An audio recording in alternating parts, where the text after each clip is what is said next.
good morning. It's cold out there today. It's clear. It's cold. We're in Northern California here at KMYC, 1410 AM. We're up here in what we pray to be someday the state of Jefferson, where maybe 20 to 25 counties join together and become the 51st state. We don't want to secede from the Union. We just want to have a representative form of government that actually reflects the wishes and desires of those that live under that government, as opposed to being controlled in the North State by San Diego County, LA County, et cetera, San Francisco County, right? So we're hoping one day that there'll be a change up here. I was talking to some friends down in San Diego County the last few days, and they were people that wanted to repeal the gas tax. And they were just so shocked that people voted against it, voted against the repeal. Prop 6, you remember the last election just a few weeks ago? And I was telling them that up where I'm from, which I live in Yuba County, people voted overwhelmingly to repeal the gas tax. And in most of the 22, 23 Jefferson counties up in the north, that was true. There were a couple exceptions. And they were shocked. They were saying, "You're kidding. You guys really went for it." I said, "Oh yeah, over 60%, I think, in some counties voted to repeal the gas tax," which shocked them. And then I mentioned to them that the problem is up here in the North State, hardly anybody lives here. So you could have 100% of North State voters vote to repeal the gas tax, and still you would be outvoted by just one county, LA County. If LA County wants the gas tax, we're going to have it. And so we had an interesting discussion. What it revealed to me is that we really don't have one state of common thinking. In fact, most people in the South State have no idea. They can't even name the cities in the North State. If you they say, "Oh, where do you live?" You have to give them all kinds of markers for where you live. Usually I tell them I'm above Sacramento, the capital, right? They usually know that. But Southern California people are disconnected from Northern California people. And the only reason Northern California people are more knowledgeable about Southern California because they like to visit places like the San Diego area or the LA or the Disneyland attractions. There's some touristy type places that Northern Californians like to go down to the South for. So they're more familiar because there's nothing up here that the Southern California folks want unless they get tired of the traffic. I forget who I was talking to. Oh, I was having dinner with some people last night, and the guy commented how I was asking this guy, he said he was from L.A., this one guy I was at the table with. I said, "Oh, what brought you up here?" He said, it was getting dangerous down there. I think he was a gang member. And he said, "So my mom had moved up here, so I came up here because it was safer." I thought that's interesting. And he says it's just a lot easier up here, less traffic, people are less hurried, less intense, So some people like to come up to the rural areas in Northern California, but we'll see what happens in the future. Well, we're here on Mount Huth in Yuba County. I was just talking to the previous host, Andy Vasquez, before he left, and he was talking about how we have around 70-some thousand, I think it's almost 75,000 people in Yuba County. He was talking about how 20-some counties in the state of California have less than 100,000 people in the whole county, not in one city, the whole county. And most of those counties are would be Jeffersonian-type counties. They are wanting to secede from California. They want to start their own state because it doesn't matter what the people in these less populated counties want. They don't have enough representatives to represent their concerns and needs. We have different needs up here than they have in L.A. or San Diego or San Francisco.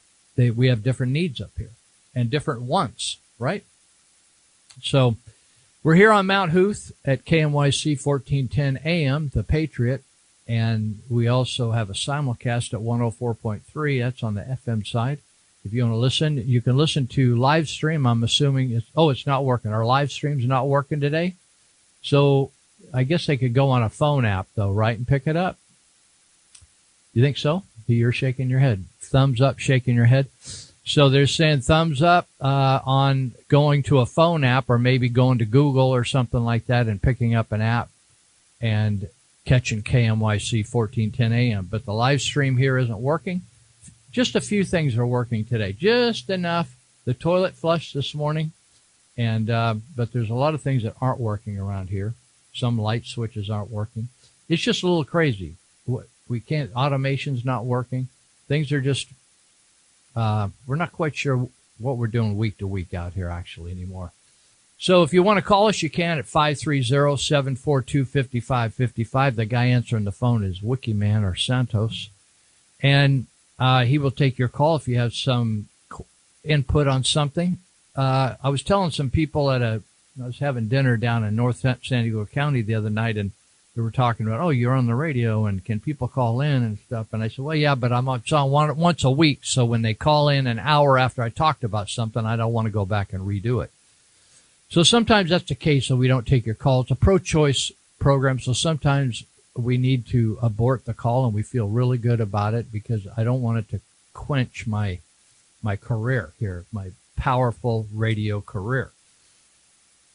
So let's see, what else? If you miss everything and you want to catch it later, you can go to Chris Starkey's YouTube channel called One Eye Blind Media. 4 separate words with a space in between. One Eye Blind Media, all words spelled out.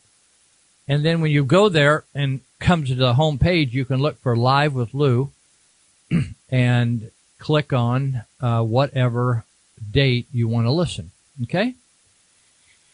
So I've been really thinking a lot about socialism and communism lately because I was raised during a time in America where Beale Air Force Base, just outside of where we're located in Yuba County, Beale Air Force Base was one of the bases of the Strategic Air Command, and they had B-52s out there, and they were always on alert. They had a certain number of B-52s that were always in the air, always on alert. Some were on the ground, but they always had a certain number in the air to respond to a strike from Russia or China. And that's when Russia was communist, and there was a vigilance about teaching even children what to what to do in case of a nuclear attack. So we were taught how to protect ourselves, right? And so communism was on the news all the time. What Soviet Union was doing, the threats, they would actually be threats all the time from the Soviet Union. And so it was a very real thing when you're growing up. You knew how to spell communism. Most kids today can't. Most kids, even graduated from high school, could not tell you what communism is. In fact, when I tell people that we smuggle Bibles into communist countries, they often say to me, you're kidding. They can't have a Bible in a communist country, or they can't go to church in a communist. They can't worship. They can't. There's no freedom in a communist country. They just, if you've lived through the Soviet Union and all these communist countries, and then you saw the fight in Korea that ended up with a separated country, and then you saw the Vietnam War and the war that splashed over into Cambodia and Laos. When you live through stuff, you remember it. But when you have to just read it out of a book, or when some teacher thinks it's irrelevant, or they think communism is actually a good thing, which a lot of the kids coming out of college are actually being taught by professors that are being paid richly by the fruits of capitalism. So they kind of strut their stuff like they're big shots and stomp all over naive young minds, novices. And they don't want to put their lives where their rhetoric is. In other words, they don't want to go down and live in Cuba or Venezuela or Laos because they don't have the freedom or the finances that they have here. All the fruits of capitalism. But then they want to promote something that actually destroys the country. It's kind of crazy. Kids are kind of stupid, right? Kids are naive. They're ignorant, right? When you're ignorant, you're just ignorant. And there isn't any substitute for that except learning your way out of the ditch of ignorance. So I ran across this picture of Nikita Khrushchev, and he was the prime minister or president of Soviet Union at one time. And about the same time as John F. Kennedy was the president here. And Khrushchev was just a gnarly dude. And I remember seeing him on television. Back then, television was just, in its infancy. And I want to read a quote here from Khrushchev, from a speech he gave. And it says, and it was directed towards the U.S. Your children's children will live under communism, he said. You Americans are so gullible, which we are indeed gullible. We got the G word tattooed right across our forehead. You Americans are so gullible. No, you won't accept communism outright, but we'll keep feeding you small doses of socialism until you will finally wake up and find that you already have communism. Man, I am there. I am seeing signs of that every day in the media, in our local government here in Yuba Sutter counties. That's where KMYC is in Yuba County. Then we got a sister county right across the river, Sutter. I am seeing it because it may be happening out there in Nevada, Placer, Butte, Colusa. I'm just not over there. You're seeing it. But I'm seeing it. I know that freedoms that I had as a young person and being raised in Marysville, California, are gone. Just flat gone. And you could get arrested today for things that I did that they weren't against the law. They thought, hey, that's just normal. Like carrying a gun out to go hunting as a young person. You could just walk through town carrying your shotgun and your shells and walk right over the levee and out to hunt. Today, if I did that, people would be called. I bet the police would be called 2 or 3 or 4 times if you were a 13, 14-year-old boy or girl walking through town with a shotgun. In fact, it probably even seems strange to you of thinking about that, but it was just commonplace, and you wouldn't even get a cop to turn his head. He driving down the street and you walking out of. But now I understand that's illegal to do. So Nikita Khrushchev says, you'll find one day that you'll already have communism because socialism is going to creep up on you just one little dose at a time. We won't have to fight you. We'll so weaken your economy until you fall like overripe fruit into our hands. Now, a while back, there's always this quote where California has the 5th, 6th, 7th, 8th, 9th largest economy in the whole world. Just the state of California is pretty interesting. And recently, I think the new governor, Gavin Newsom, was bragging about that. But it's not what it used to be. I think we used to be the 5th or 6th, and now we're the 7th or 8th or something like that. And so he was bragging about whatever it is now, but he didn't want to mention that it once was a lot bigger economy than it is now. And what's happening is socialism, little by little, as Khrushchev said, dose by dose, is taking its toll on the state of California. And so businesses, big businesses, it's not inexpensive to make a move, even if you move yourself as one person, you move yourself to another house, or you move a business to another state. It's a huge cost, isn't it? It's going to set you back some. But the savings is so huge for businesses to move. They're moving. I think 1,800 of them moved. Those are pretty good sized businesses that they're aware of. The people that keep statistics, 1,800 moved just in 2016 to other states because they're just fed up with not just taxes but government regulations and all the baloney that's going on in the state of California. So socialism. In fact, I was thinking the other day that we now have Calizuela, Venezuela. Venezuela has some similarities to California. One was in Venezuela's heyday. It was one of the most, if not the most prosperous state in South America, but it's still considered as having maybe one of the top oil resources in the world. Isn't that amazing? You never think about that little Venezuela. But now they're so fouled up in Venezuela because of socialism, because they've taken over all the businesses. So when government takes over business crashes. So when you see government take over the food supply in the United States, that would be the time you're probably going to lose some weight. And that's what's happened in Venezuela. The average person has lost about 20 pounds apiece. Women are selling their hair, their breast milk, and their bodies to make ends meet. I hope that gets somebody's attention. It got my attention when I read that the other day. Millions have fled across the border into neighboring countries to take their talents. People that are professionals, eye doctors, doctors.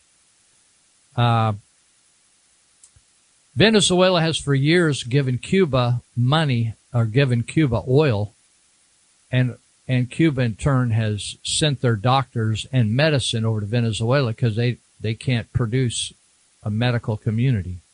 You know, people that can leave do leave. Many doctors moved to Texas when there was a change in the ridiculous laws regarding suing doctors. They made it more difficult to sue a doctor, and so people wouldn't file frivolous suits. Anyway, socialism is a target or a goal that the Democrats in the state of California, the liberals, are working towards. And now that they have a supermajority in the Assembly and the Senate in California, they can do pretty much anything they want. That's why the loss of Prop 6 repeal was so devastating, because in Prop 6, it not only reduced the gas tax back to what it was before it was passed by the legislature a year or so ago, but it also would have reduced DMV fees. My friends were complaining in Southern California when I was visiting there that she has a relatively new, I think she has a Honda or a Toyota or something, and her DMV fees were like over $300 for 1 year. And they were like freaking out. And so the repeal of Prop 6 would have also mandated that any further increases in gas taxes would have needed to go to a vote of the public, not just a vote of the legislature. But people voted against it, and I don't think most people even read the measure. And in fact, Xavier Becerra, the Attorney General, wrote a fraudulent title to the Measure 6, which said basically this measure will reduce the amount of funds available to repair roads. Well, actually what Prop 6 was to do was to just repeal the latest increase in taxes and DMV fees. But if they would have said that, people would have automatically voted for it. But the way they phrased it, they gave the impression, including we had local people here that work for our county. Mike Lee, who works for the Public Works Department, came out and said something that was totally, I don't mean to say he's a liar, but it was a lie that he shared. It was misinformation. It's like fake news that if we didn't reject the repeal of Prop 6, that all these road repairs would come to a stop. total 100% misinformation. He didn't miss it by an inch. He missed it by a long shot. So that's what happens when you have people, even here. So if you're having that kind of thing in Northern California, where it's somewhat conservative, in Southern California, you had a blitz. And, of course, Governor Brown used a lot of his own campaign money to lobby against the repeal of 6. But now we're stuck with it, and who knows where from here. But one thing we do know, when I say who knows where from here, I do know this, that we're going to end up with a lot more socialism. In fact, I was just reading where, did you know, I think in I don't know, it was 2014 or 2012, they passed a law in Venezuela to confiscate the guns, right? And so they wanted people to turn them in voluntarily, and hardly anybody did. So then they started to get after it, and they collected a couple thousand. But the fact was that a lot of people didn't turn them in. But what's happening is now gangs and mafia-type people are taken, and they're just going after the public because things are desperate. They're just taking whatever they want from one another. And people thought, we never thought that it would come to this when we actually needed a gun, right? A gun is only valuable unless you just like to go target practicing. Gun is really valuable when you actually need it, right? When you actually have to use it, then it's really valuable. The rest of the time, it's just something you have, right? So, something to ponder. I think about this often. Do you ever think about the people that are important to you? Not just friends and close friends, but the people who have skills around you that are really important to you. So, I think of these type of people. I think of doctors, right? Those are real important. In fact, I saw a doctor the other day that I really like, Dr. Berkey. He's an orthopedic surgeon. He's worked on me before. And so I think he's really great. So I was telling him that. And so I always thank doctors when I go to see him. Dr. Bajwa, he checked on my heart before I had surgery. So I think he's a good guy, sharp guy. So I always thank them for staying in school when I dropped out. They went ahead and stayed in school, and they got a lot of training so they can help me. So teachers, I feel the same way. Farmers, like I think of Jeff Stevens and Cherie Stevens out of Stevens Farmhouse. They feed people. Other farmers that I know, rice farmers, all those kind of people. Auto mechanics, I thank God for auto mechanics when I need to get my car fixed. Plumbers, the plumbing doctor, or people, Dave Greenitz Construction to fix my house. All these people I have a whole circle. When I need counseling, I got people to give me some counseling. My people that manage my money for me. They're all important people. You know what the people that if they all dropped dead tomorrow wouldn't make a difference to me? Athletes and movie stars. Wouldn't mean they could, I feel bad that they died. Say that's too bad. I'm sure their family misses them. But it wouldn't make any difference in my personal life at all. All those other people, repair my house, fix my body, educate me, counsel me about my finances, help me do better. Airplane pilots fly me to Vietnam, get me there safely every time, not just 5 out of 6 times, right? I like that. So, we put I think we got this hero worship. Oh, LeBron James. Oh, Colin Kaepernick said. Oh, Barbara Streisand said. Oh, this person said, that person said. Honestly, if they drop dead tomorrow, you wouldn't miss them. We'll be right back. We got 2.5 more hours.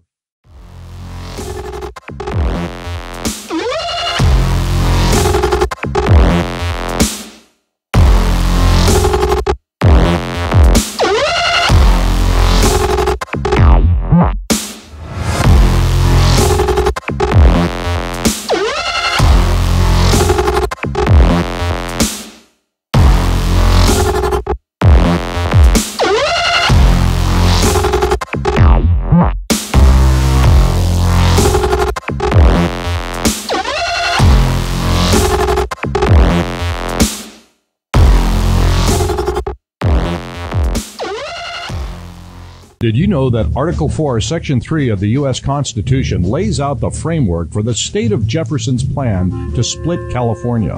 A state can be formed from the land within another state if the state legislature and Congress approve it with a simple majority vote. 51% is all it takes. Your vote doesn't count in Northern California. California is broken and the time has come for 51. Please visit soj51.net and donate now to show your support. Check out the Territorial Dispatch. Papers are weekly and can be obtained free at distribution or by mail through subscription. It's the only locally owned and operated newspaper in the region. The paper is the rest of the story. And also check out the E-Territorial. It's an online version of the Territorial Dispatch, which features local news and events for the Yuba Sutter, Colusa, and Nevada County areas. You'll also find daily and breaking news updates, current traffic, and weather information, along with a calendar of local events. Visit the E-Territorial at eterritorial.com. All right, welcome back. This is Lou Benninger, and you're listening to Live with Lou. And it's Saturday for those out there in Olivehurst and Linda haven't been working for a decade. So if it makes any difference, when you're not working, you're not doing anything with your life. It really doesn't make what time of day it is important or the day.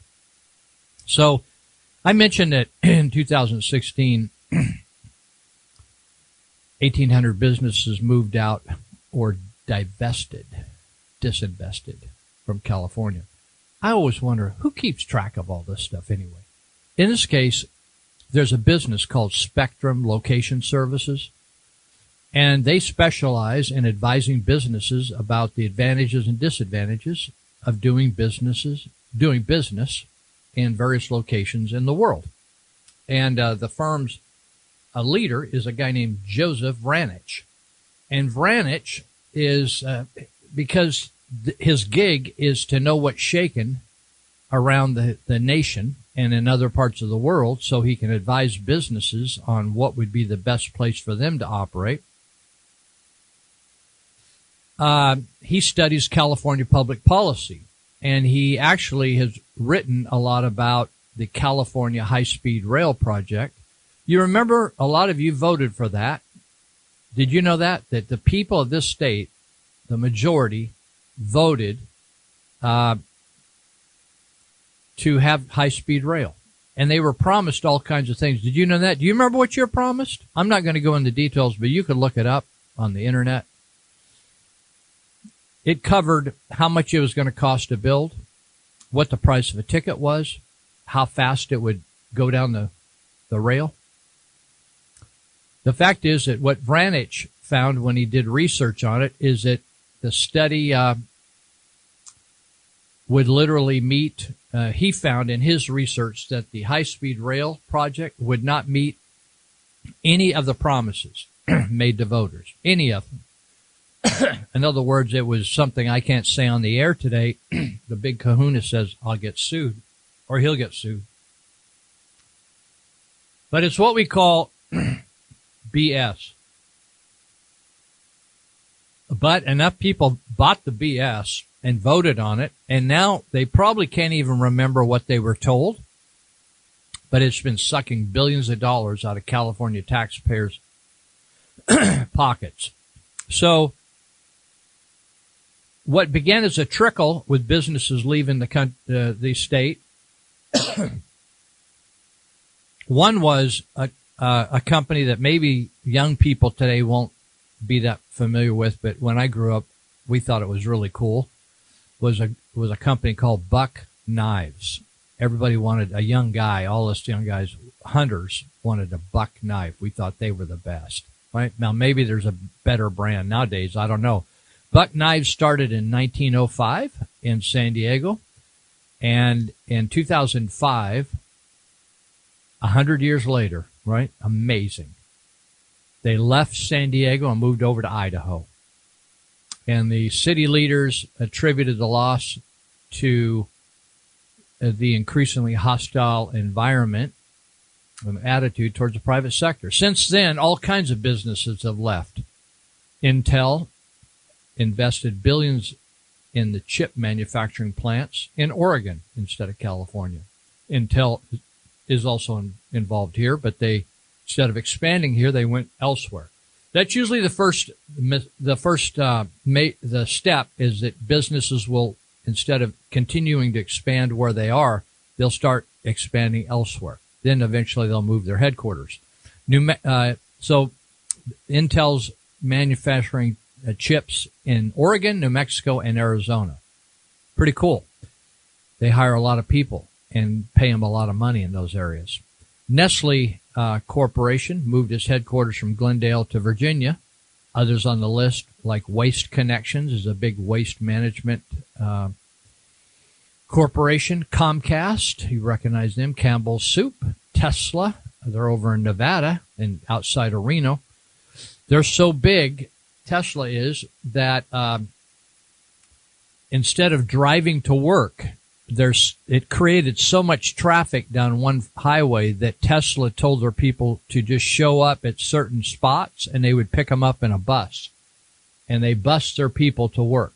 It's like not a municipal bus, it's a Tesla operation. And they just show up at certain collection sites around the city and they bus them out like 50, 60 people in a bus. Apple is another one, moving. Boeing, Farmers Brothers. So, anyway, people are on the move, and Vranich, according to Vranich, California politicians threaten the well-being of businesses with one harsh law and regulation after another. So, he says this law in 2018 reached a new low, called the California New Immigration Worker Protection Act. And that means if you're an employer, that if you follow federal immigration law and check people's, I think it's an I-9 certificate, you're now in violation of the state immigration law. So you're in compliance with the federal, but but they will file an action against you if you probe into people's status as immigrants. So that means if you obey the state, you're violating the federal law. If you obey the federal law, you're violating the state law, according to Xavier Becerra. He's a wannabe gang member that happens to be attorney general. And so Vranich goes on and talks about the supermajority, which I already did, and I'm not going to repeat all that. I wanted to mention before I move on that I was down and having some coffee. I have this routine for 25 years now. I've got together with a couple of guys in Southern California. They're friends. One's a retired police officer, former Marine, and the other started the trauma intervention program. So we get together for coffee at Christmas time, and we exchange books. So we always go to a coffee place of whatever variety. So we ended up at this coffee place, and we were sitting outside because the weather was nice and having coffee and exchanging gifts. And some homeless people showed up and wanted some finances. And right when they showed up, a security guy pulled up in a little car with lights on the top that patrols that little business complex, and he leaped out. And as soon as he got out of the vehicle, the people took off. So then he came up and wanted to have a chat with us. And actually, there were other people there, but he just came up to us and wanted to have a chat. But it reminded me of Elite Universal Security, Monty Hecker's operation, because it was the same MO. I mean, they were dressed alike, and they were being hired to police this downtown. We were in Vista, California, North San Diego County. And Monty Hecker, more and more, is being hired to fill in where the police cannot manage anymore because there's not enough police to go around. So businesses are now, and it's not it used to be in America that people just in common decorum and respect, and they would not hit you up for money, or sleep in front of the store or come out begging, and growing up, that didn't happen.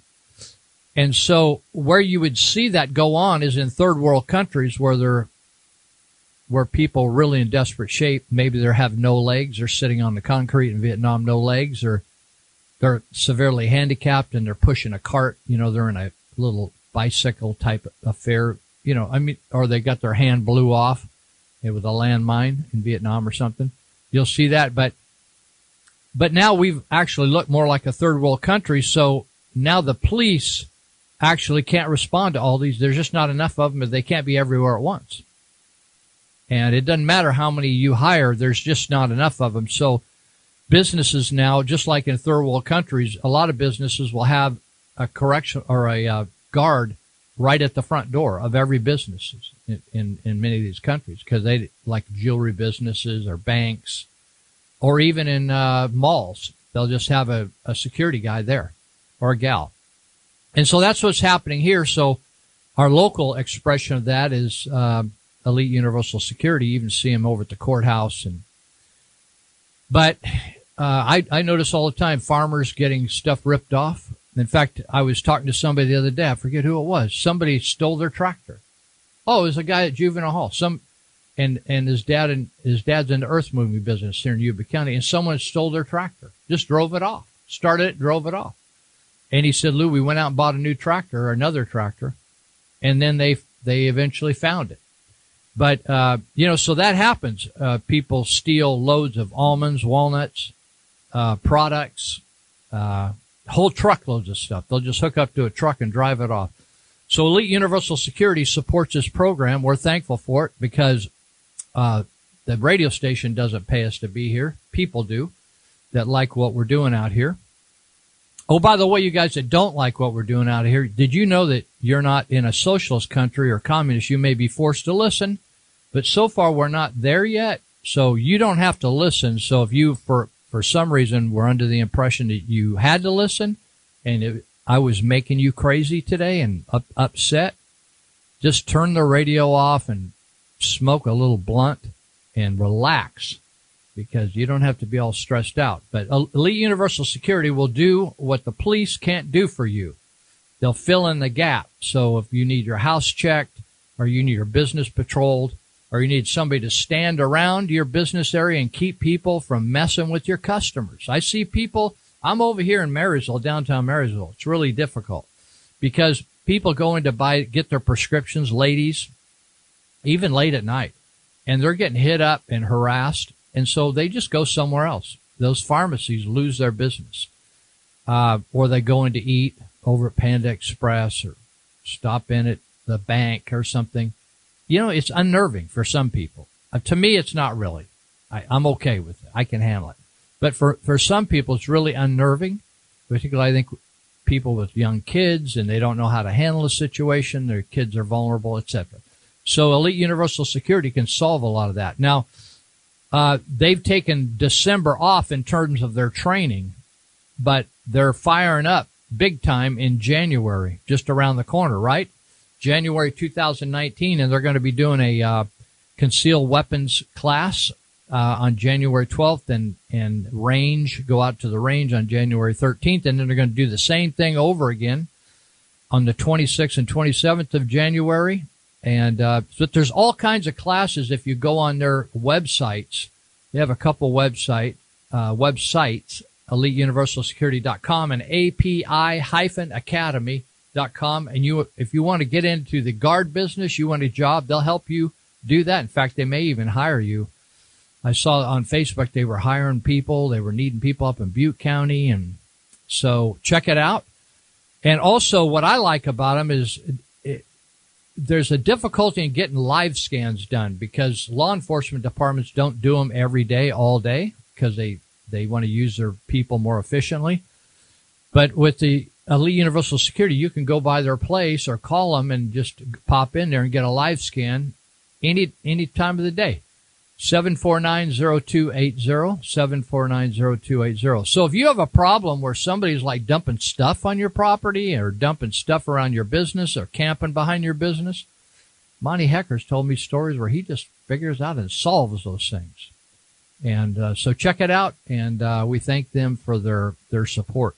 Also, you heard an advertisement for Greenitz Construction. Honestly, some people I probably never will. But some people, they really, when you're married, usually the wife likes to have a really nice kitchen and a bath. So they put a lot of effort into fixing it all up. And so Dave specializes. His crew does amazing work. In fact, they even build decks, amazing decks and front entranceways. And Greenetz just does amazing work. GREENETZ. And GreenetzConstruction.com. Go on their website and check out the photos of the work they've done. It's unbelievable. I mean, you won't ever, some people, I don't know what they call that phobia where you never leave the house, but some people, after they get their place remodeled, they just don't want to go anywhere else. No place is as good as their home. So you can send Greenetz Construction an email and inquire of them right off their webpage. A lot of people, they are afraid to talk anymore. Did you notice that? I notice in trauma intervention program that I run, the young people can't hardly look you in the eye and they have a very difficult time to have a conversation. They would rather text than talk.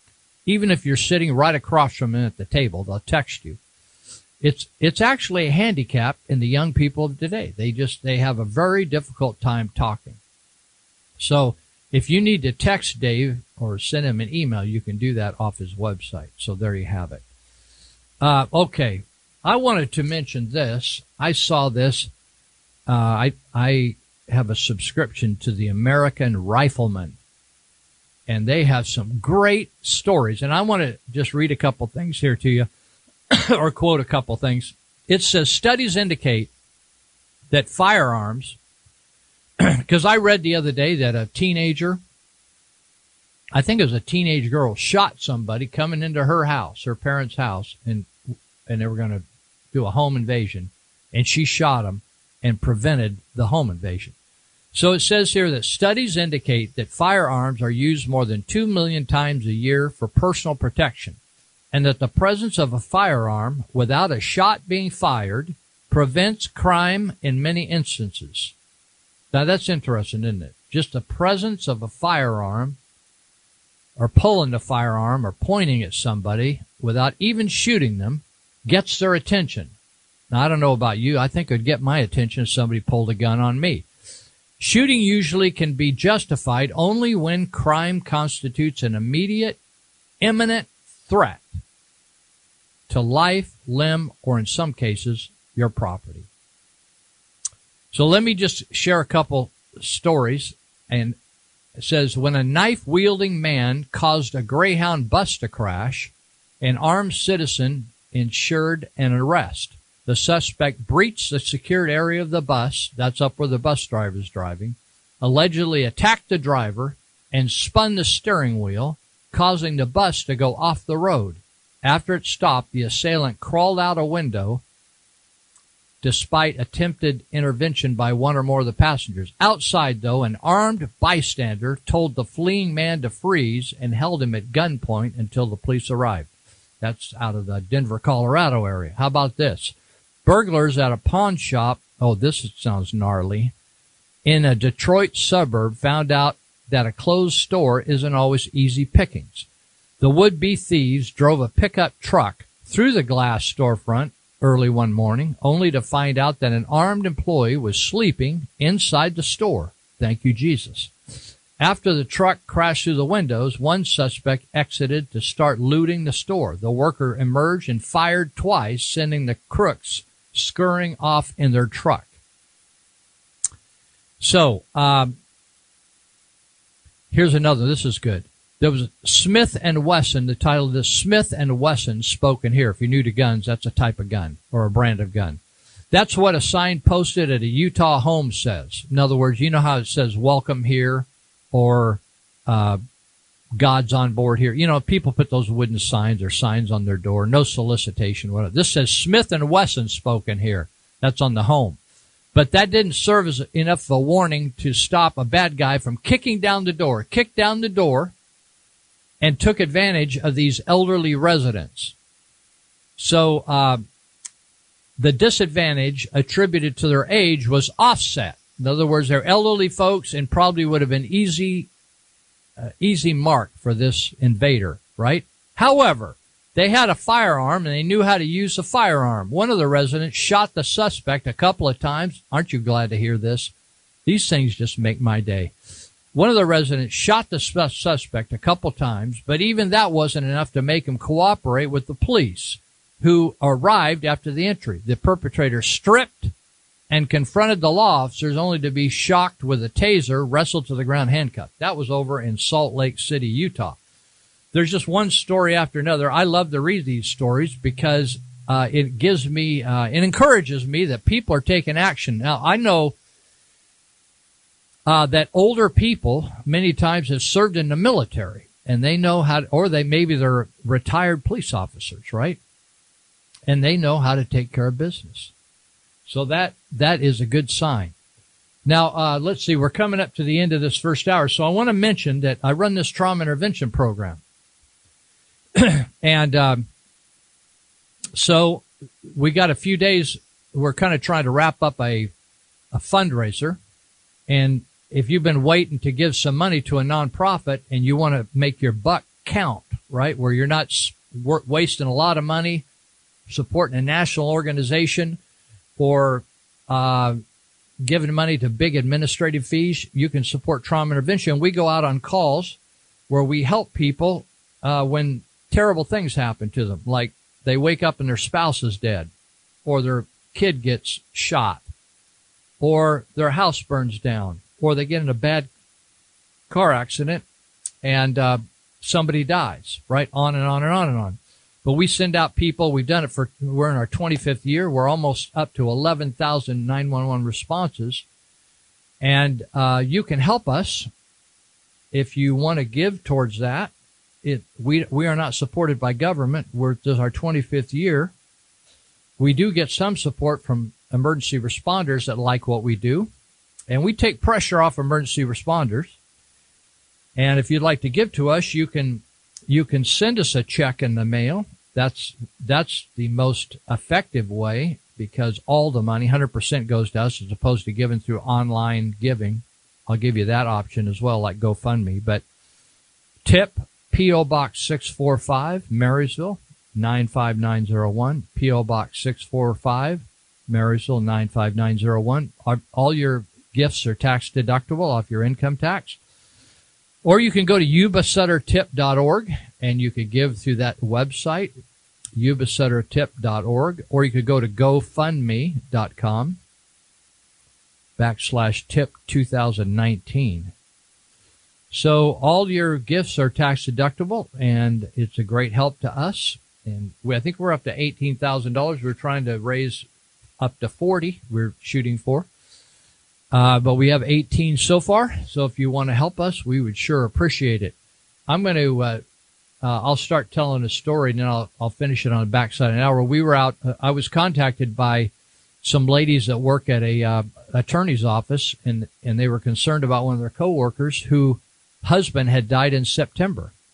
And she had a 20-month-old child and a 13-month-old child, 2 boys. And they were concerned about her, and they somehow knew about TIP. I guess we had been out when the husband had died, but in November. So that happened in September. And in November, just 60 days later, she was away with the kids visiting, and her house burned down out in Marysville. And through the way it happened, she wasn't there at the time, and some misunderstandings. She didn't know Red Cross would provide some assistance, so she ended up waiting too long because she waited for a fire report. She thought that's what she had to do. And so Red Cross refused to respond because she said it's outside the time limit since the loss was a few weeks earlier. So 1 month, sometimes you wonder, how can people handle that? Your spouse dies just after you have a baby. Your spouse dies, and then your whole house burns down and burns everything up, ruins all your possessions. So I'll tell you after we come back what we did to help her, and you may be happy. Maybe you think you should support an organization like this. We'll be right back.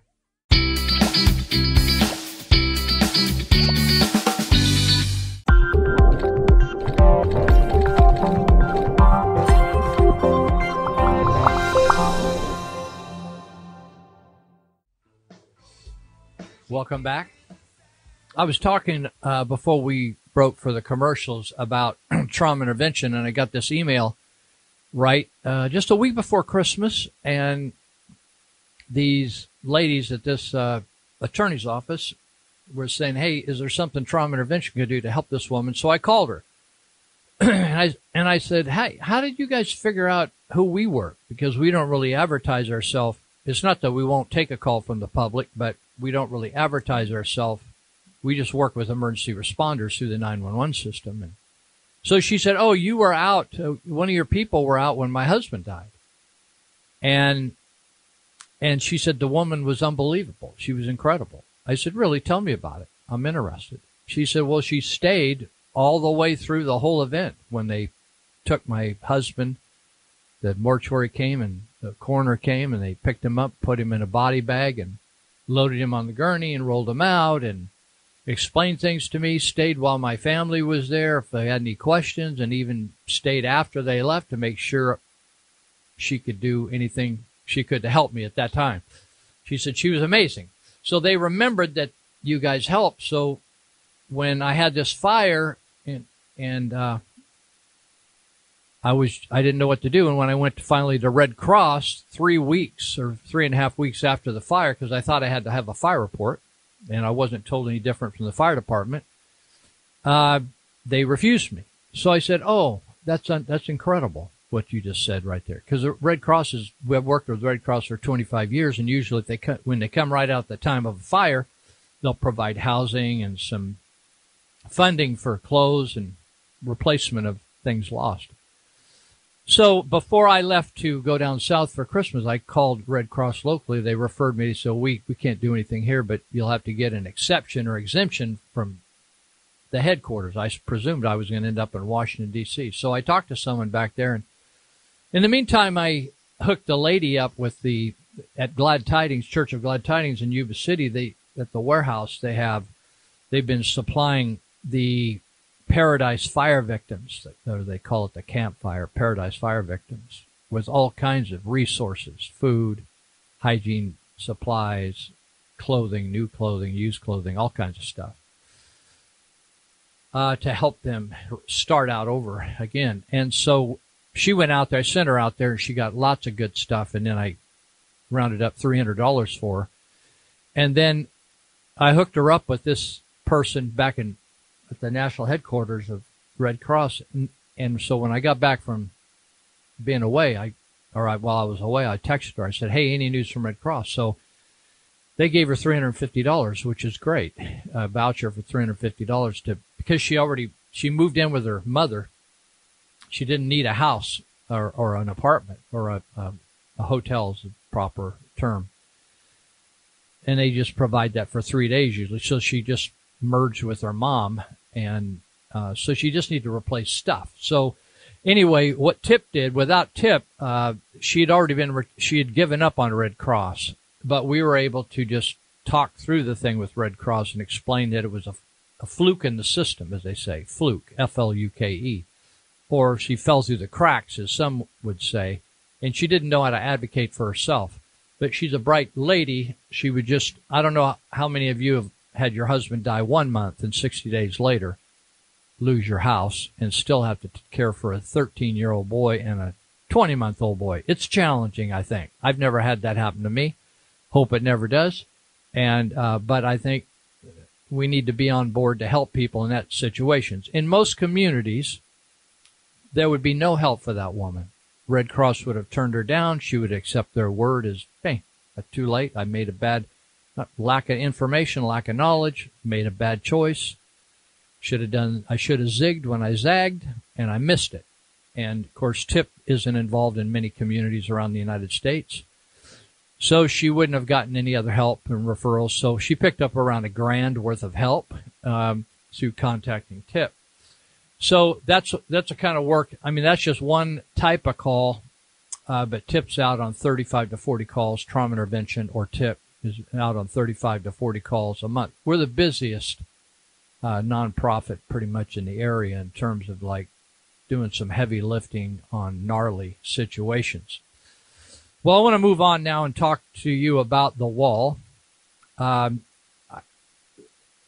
there is a real flat spot on a lot of Americans' brains when it comes down to the wall and when you're having an assault happening.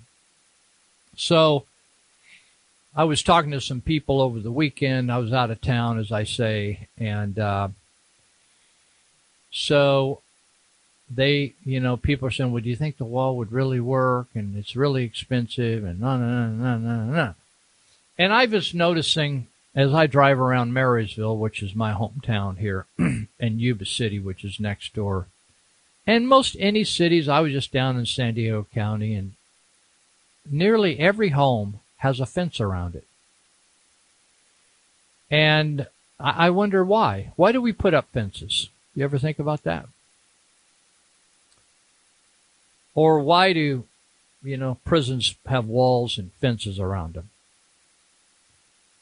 It's probably to keep some people in prisons cases and then keep some people out in prisons cases. Like I always tell the people at Yuba County Jail where I do classes, it's hard to get in here and it's hard to get out of here. I always have to get in and out each day I do classes in there, and it's not easy to get in there. In fact, you get gnarly with them. They'll just say, don't, we're not going to let you in. I don't have a key to the place. So people tend to build walls, and I said, do you know that Barack Obama bought a really nice house in Washington, D.C., not too far from the White House, and they built a wall around it. Well, Barack. Well, I said, well, Barack, he's just a human being. He ain't president no more. It's like he's no really more important than the mailman that drops him a mail off. He's just a person, right? God created him. And so if he assumes room temperature, that's sad because a person dies. But, hey, everybody's going to die sometime. And why a wall? Well, that's because he doesn't want anybody that wants to just walk up to the front door and jiggle it, right? So he wants to vet, V-E-T. He wants to vet anybody that wants to come visit him, Barack. Lots of people. Nancy Pelosi has a wall around her house. The Pope, who says we shouldn't have walls along borders, has a wall around his house at the Vatican. Did you know that? Big old funky high wall, really high wall. So the Pope doesn't want anybody, even though he's a man of God and supposedly God's protecting him, he doesn't want anybody just coming in wanting to drink a glass of wine with him over there in Italy. So walls help. And I want you to imagine yourself, Brian Terry, Obama had Brian Terry, one of the Border Patrol guys, down on the border and refused. He couldn't even use bullets in his gun. They were shooting beanbags down there, I think. And he got killed with guns that Barack and Eric Holder had shipped across the border on some kind of like Fast and Furious thing, right? Remember that? The thing they lied about to Congress? And so if I want you to pretend imagine you're a border agent. And you just look straight out there. There's no fence. There's just, you see right before you is the United States, and then if you look a little farther, that would be Mexico. So that means people could come across that border and shoot you from across the border, throw rocks through your car window, et cetera, right? Now, if you had a 20-foot high or however high fence, at least they're not going to shoot you through the fence. They're not going to throw rocks through the fence. It gives you some sort of protection if you're Border Patrol. Now, Border Patrol people do not patrol neighborhoods. They work that border. And if I was, like I always think, when you think of the Alamo or forts, people fought behind walls and it protected them, gave them extra protection. So it's a huge savings. And so one of the arguments is, I play these clips of Chuck Schumer. Those are Chuck Schumer clips, the senator from New York, senior senator.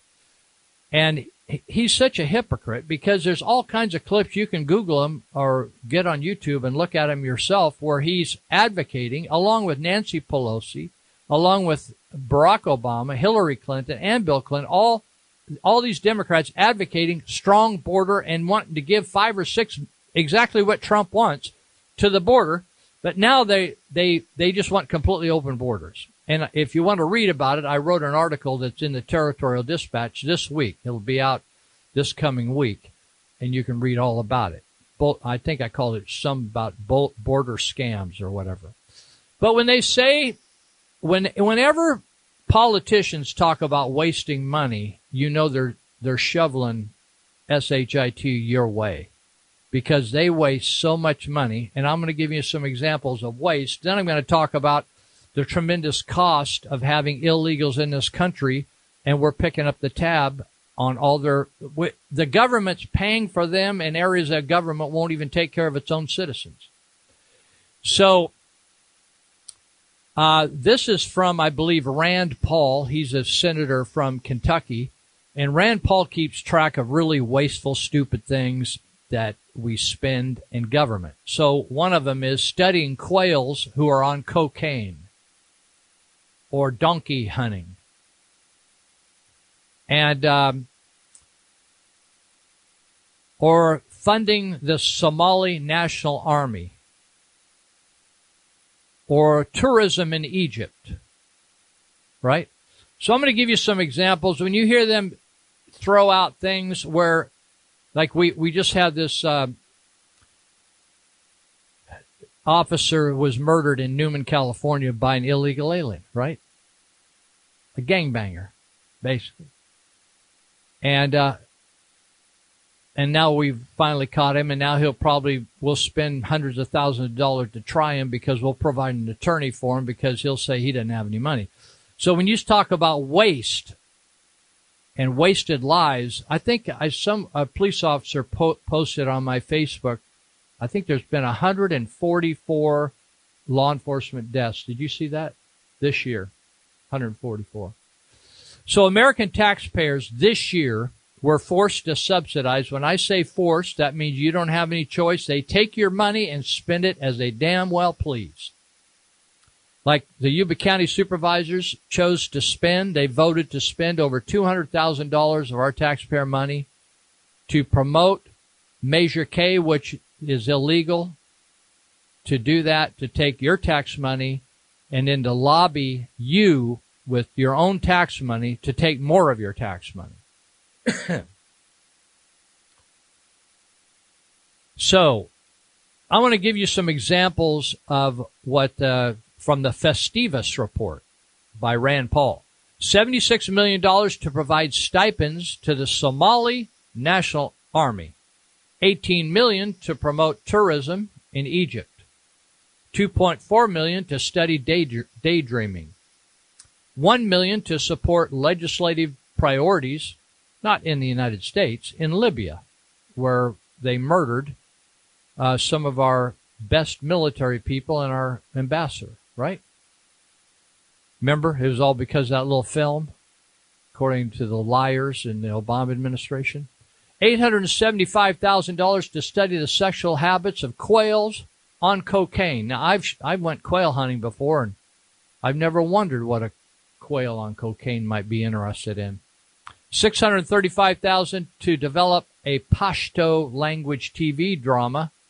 That's what they speak in Afghanistan. And the TV series was not here, but in Afghanistan. $400,000 to support asset seizure programs, not in the U.S., but in Paraguay. $360,000 to study horse and donkey hunting on the ancient Anatolian Peninsula. $250,000 to study Rwandan special interest groups on how to teach Rwandan special interest groups on how to lobby elected officials. $75,000 to make video marketing U.S. colleges, to make videos in order to market U.S. colleges to Indian students. $75,000 to see how leaf blowers could be used on lizards, the impact of leaf blowers.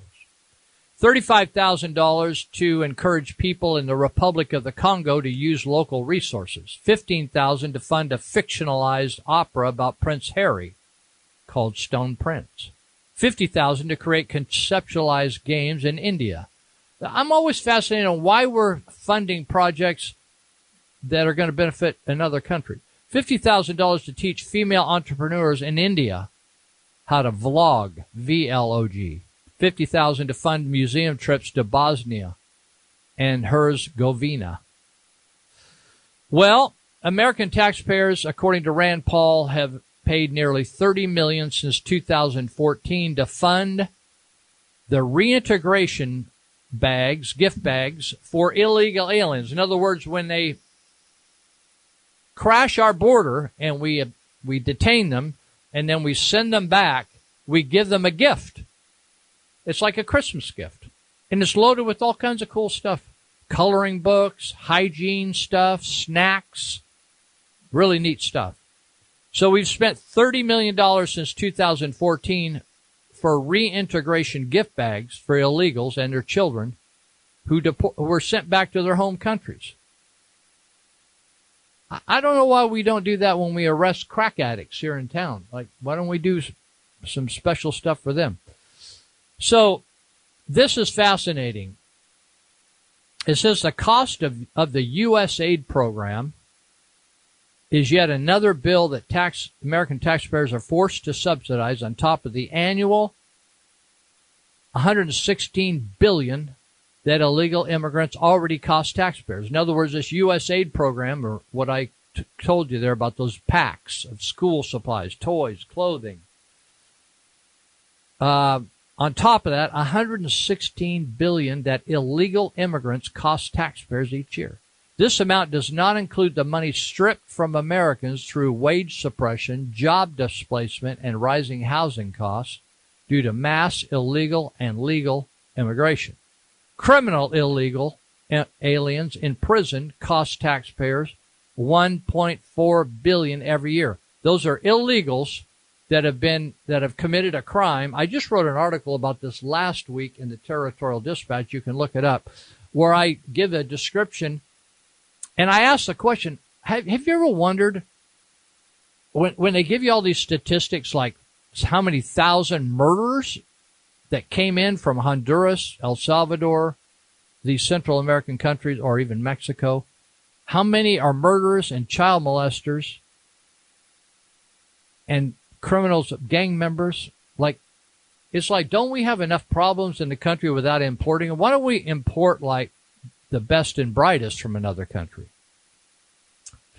Senator Paul's office estimates that $115 million in government waste this year is equivalent to the federal government wasting all the tax dollars of more than 14,000 Americans.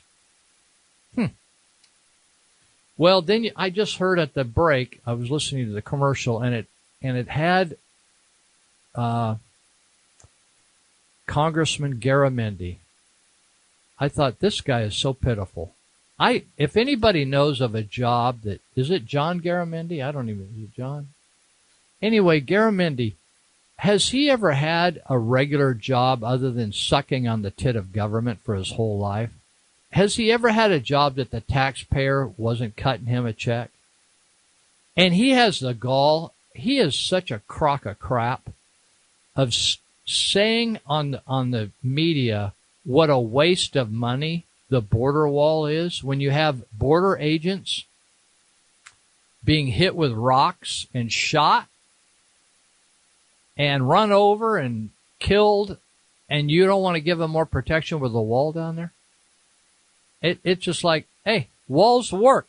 I mean, how many times do you have to hear from the Prime Minister of Israel, Netanyahu, that they put a border wall between them and the Palestinians, and it's a great help, because terrorists can't just come through there and just it's just like when castles put moats. Remember when castles in the Middle Ages, they had walls and then they had moats. A moat is a canal of water that you had to cross the water, then you had to get up the wall. And why? Because they wanted to sleep safe at night. Those things slow people down. Do they mean that they can't ever get in? No, but they slow people down. It's like, get a clue.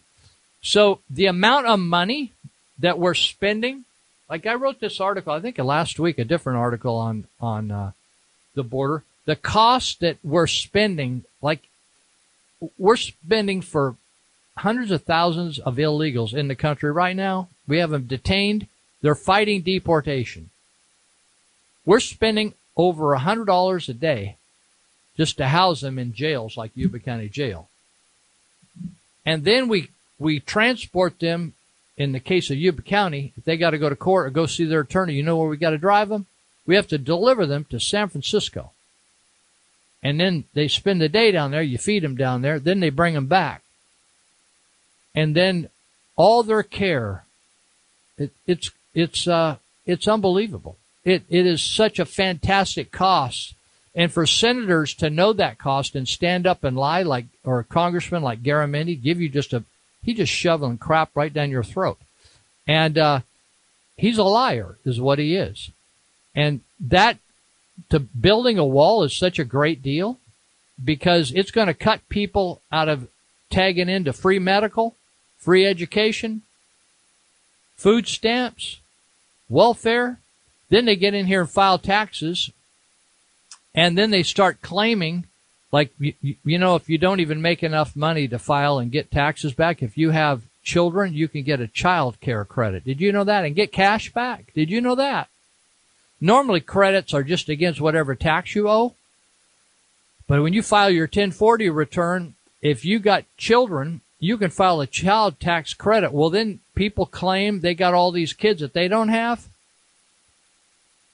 And they're ripping off the government. You can go on YouTube and Google this kind of stuff and have local, not big national stations, but local TV stations busting all these people ripping off the federal government. Who is the federal government? That'd be you and me, taking our tax dollars. You work your rear off, keep your kids off drugs, get them to their soccer games, make sure they get all the medical attention they need, pay your taxes, pay every time you move, you're paying a tax on something. There's hundreds of taxes in addition to income taxes that you're paying. And you're just paying for all these other people. Now, what I'd like to see, I like it when I earn money and then I can choose my charity, right? But in this case, you have all these people like John Garamendi. Did I say he was full of crap? Yeah, that would be him. Taking your money, and then he decides where he's going to donate money.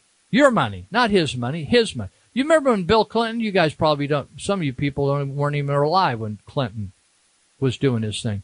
Remember he donated his used underwear to charity? These people are not charitable people. You know who the most charitable people are in the country? They're conservatives. I'm not guessing on this. There's been surveys, research done on it.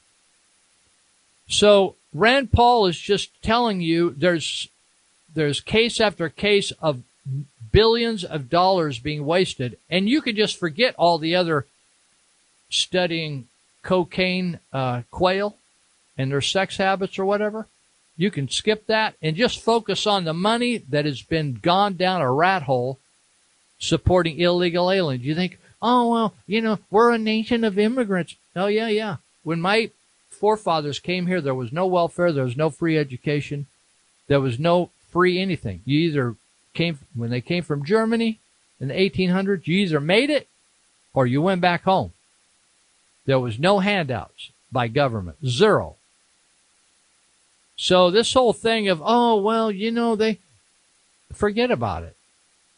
You know, we should eliminate every benefit that citizens get in this country that have been living here from generation after generation, paying income taxes and all kinds of taxes. There's not a thing you do you don't pay tax on. Just think about everything you do throughout the day. You're paying tax repeatedly throughout each day.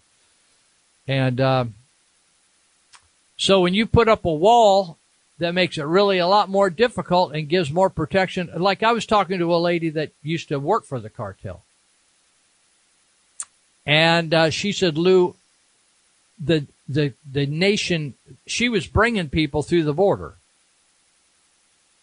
and also moving heroin through the United States, but she was bringing people through the border where there is a wall. And she said, Lou, even with a wall, you need more. The United States needs more border patrol. There's not enough. We would study the Border Patrol agents. And as soon as they were distracted, then we would do our crime. Then we'd bring our people through. And there just aren't enough agents down on the border. So what you have here is a strategic, concerted effort that's bringing in about $500 million a year to the cartel. So where there's that kind of money, people take big risks if you're making very little money in Mexico and you give a person several $1,000s to bring a bunch of people across the border. They're going to take that risk every time, a good portion of people. So you just have to block the border. There's no alternative. The only people that are against that are people that want to basically merge Mexico with the U.S. And I'm telling you, they don't have the same value system down there. I like it down there. I've done construction projects. It's dangerous down there. People can just pull you over and take you. Same way in China. People the military can just scoop you up. The law enforcement can scoop you up and you're gone. No court, no nothing. We're about half done. We're going to go to noon today, but we're half done. So we're going to take a break. And, I think we have some commercials, correct? Okay, here we go.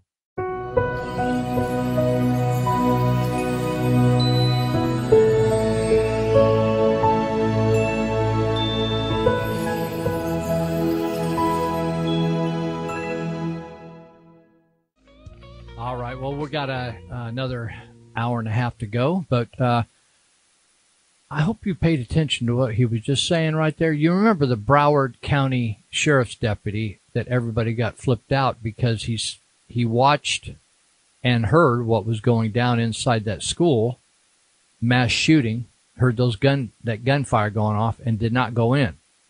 And so people criticized him of that, and now people are suing him, and so the judges are saying that, you know how when you see cop cars, some cop cars have like little mottos on the side of them, protect and serve, or they have some esprit de corps motto, right?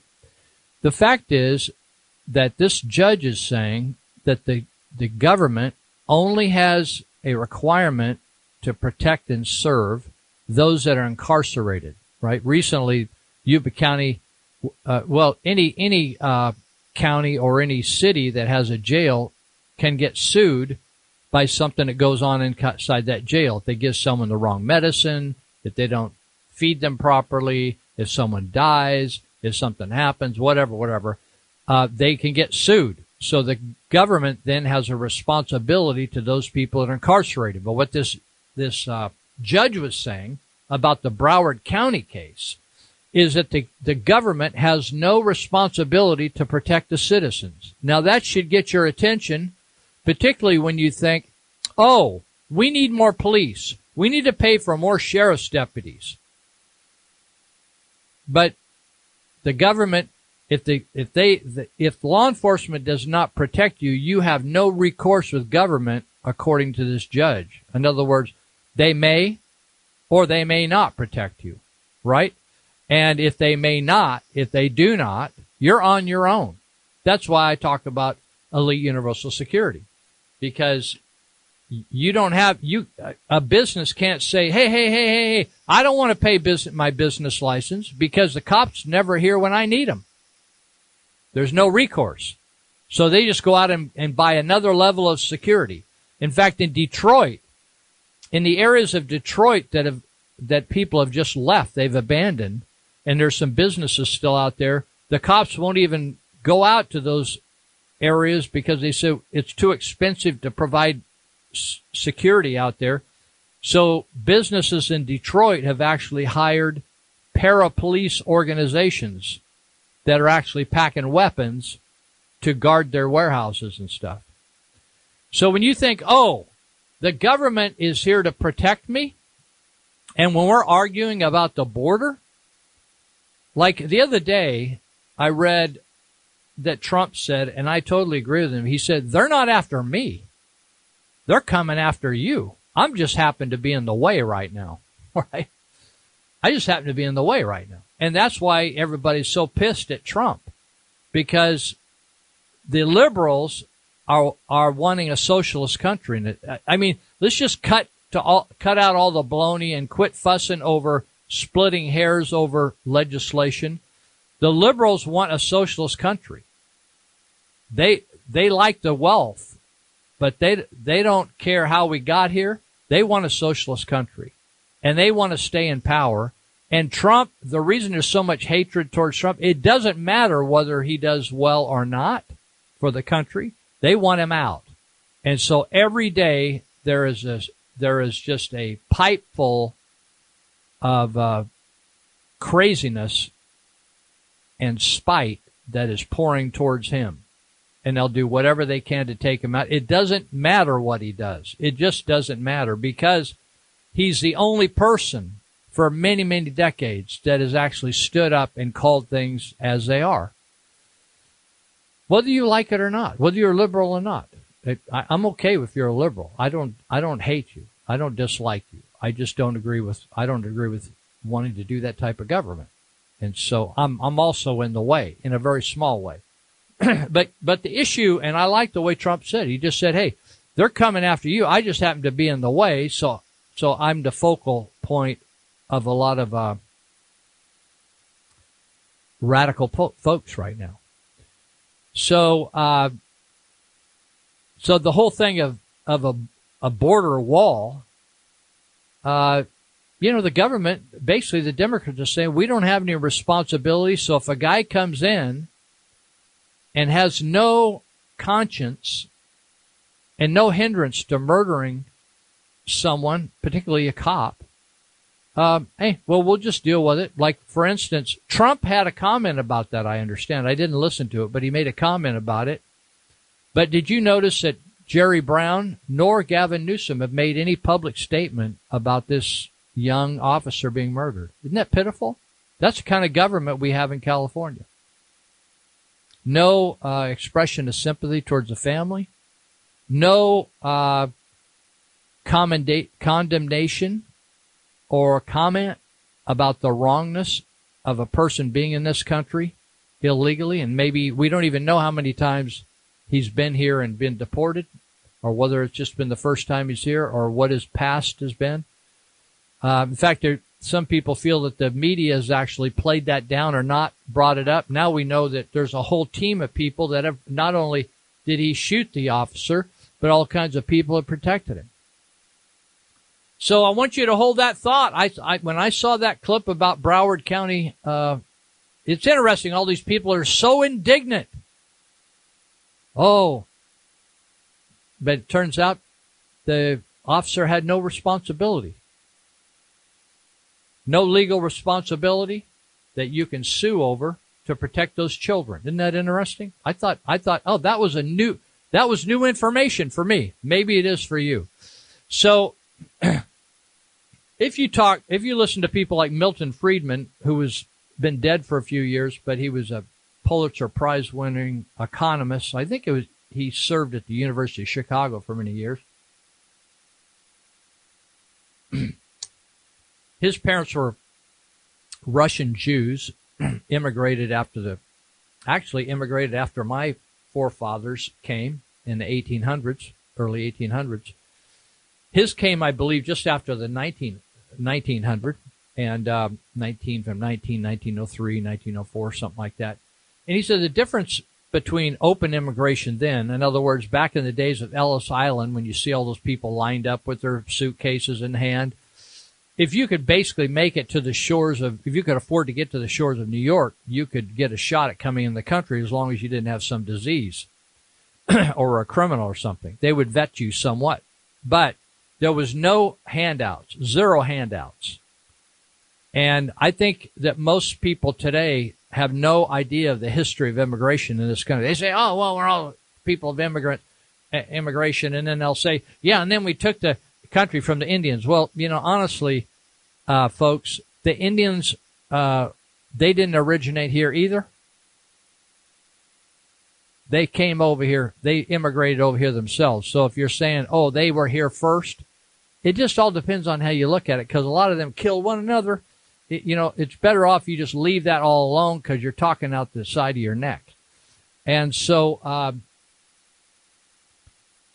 the fact is that most people don't understand the immigration situation and the fact that people are willing to risk everything, even incarceration, long-time incarceration, for not by committing a crime, for being here illegally, to fight their case in court because the government of the United States is paying all the bill. And they're thinking, hey, if I don't mind staying in jail for 2 or 3 years. I don't know how you'd feel about that. Or whether any of these people that are in a deportation hold, they can leave the country at any time and the U.S. will pay the dime. Did you know that? I'm not talking about people that are doing time for the crime. Once they do the time for the crime, they could be deported immediately. But they're in these deportation holding facilities throughout California and the United States because they don't want to go home. Even after they committed a crime and did their time, they do not want to go home. They want to stay here. Why? Because they're getting all the free stuff. It's kind of like a kid saying, I had a kid across the street from me, he's 30 years old or so. He didn't want to leave home. Why? Because his mom was paying for all his bills and cooking his food for him and washing his underwear. It's the same thing. It's a freebie. If you offer free stuff, people will hang around. Same way we got homeless. We're attracting homeless people. Because, why? Because they you think, oh, well, they don't make much money. They don't get much money. Well, they get money. If you're going to cut them a check, they'll keep coming back. I used to I had a little tamale salesman that would push these tamales down the street. And I bought tamales from him. He saw me out front one day and I bought a dozen tamales. You know what he did?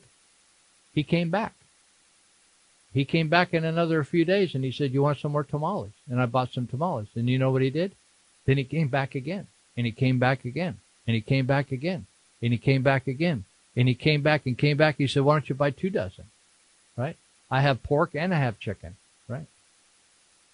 The tamale man. So, if you're going to hand out money to people that are going to be high every day, if you're going to give a handout to a person that then goes over and buys a pint, they'll just keep there and keep there and keep there and keep there and keep there. And some activist judge, they say, oh, well, Lou, you just don't understand. We're just in Yuba, Sutter County, we're just trying to follow the federal law. It isn't no law. There's no law that says those people have a right to live wherever they want.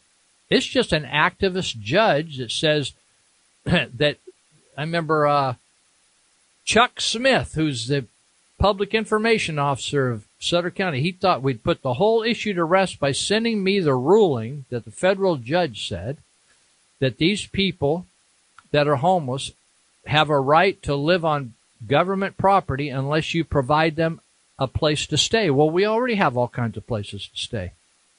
They choose not to want to live there. In fact, some of them don't even want to live in an apartment because it's too much responsibility. They'd rather just take a poop on the dirt and not have to flush the toilet. There's all kinds of reasons people don't want to do this, don't want to do that. They don't want to detox. They don't want to go through a drug rehabilitation. They don't want to do that. They don't want to take a job. They don't want to get up and go to work every day. And you say, well, I don't either. Yeah, but you have money in the bank for some reason. You saved up or got an inheritance, and so you don't have to. You figured out a way to take care of yourself. But these guys think, no, I don't want to do anything. I don't want to be responsible. I want to do whatever I want. If I want to pee against that wall over there, I'm going to pee against it. And I want you to pay me to do it. So the judge says, well, you have to provide them another place to stay, in addition to all these other places, rehabs, rescue missions, shelters, da-da-da-da.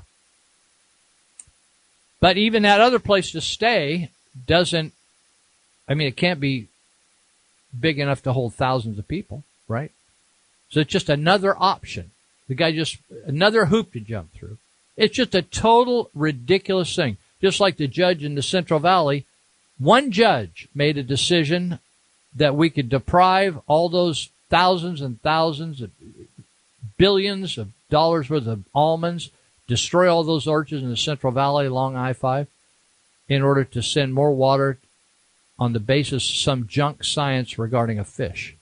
One judge. It just totally, we've lost our minds in California. So we have all these giveaway programs for illegal aliens, right? Check this out. When the government starts to give out money, do you know there was a time in the United States when the government did not do any of this? And you know, when you don't do any of this, you don't have any fraud, and you don't have anybody trying to make political points giving away free stuff. And they let all the charity, they left charity up to the churches and nonprofit organizations, and it worked pretty good. But now we have, the article says, 3 Arkansas shopkeepers pled guilty to $400,000 in food stamp fraud. If you've ever had food stamps or the EBT card, and you haven't figured out that this is a scam, a big scam. Remember Arnold Schwarzenegger? People, they were finding that the EBT cards are being used at casinos and on cruise ships. I thought, oh, cruise ships. EBT people can afford to go on a cruise ship. This is amazing, but they need my help to fund that EBT card. So 3 Arkansas shopkeepers last Wednesday pled guilty to carrying out a $400,000 food stamp fraud where they used food stamps to purchase items that they would resell in their stores. Now, this is pretty complicated, but it's pretty simple. In other words, there were a number of scenarios going on at the same time. So one way, people take their EBT card and they'll give it to a shopkeeper. Say that there's $700 on the EBT card, and the shopkeeper will give them $300 in cash. The shopkeeper then uses that EBT card themselves, right? He doubles his money, and the person, the owner of the EBT card, then takes the cash and spends the cash on items that he could not purchase with the EBT card. For instance, liquor and cigarettes, right? For example. So it said the multifaceted scheme allowed SNAP, that's EBT cards, benefit recipients to purchase prohibited items. Prohibited are things that you can't buy with an EBT card at double the price. In other words, the guy said, okay, you can buy that item, but I'm going to double the price on it to let you use it that way, right? Or they would trade their benefits with store owners for cash. That's what I just mentioned. And then they would use their benefits at other stores before giving those items to the owners to resell. In other words, this thing was a multifaceted scam.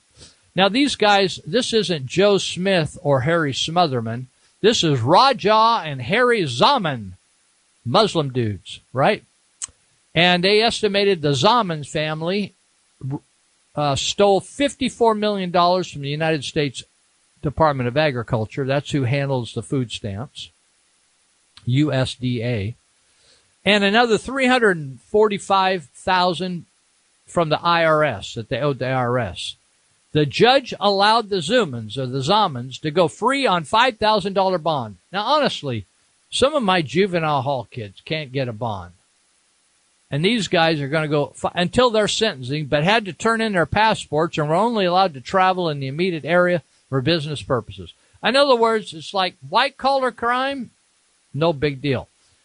If convicted, they face up to 20 years in prison and $250,000 in fines for the food stamp fraud. Raja and Harry could face up to 20 years and $500,000 in fines for their money laundering charge, and 3 years and $100,000 fines for false tax returns. So, but this is just one little deal. And it's amazing how many of these small stores, these are like little quick stop type markets, right? It's amazing of them that are owned by foreigners.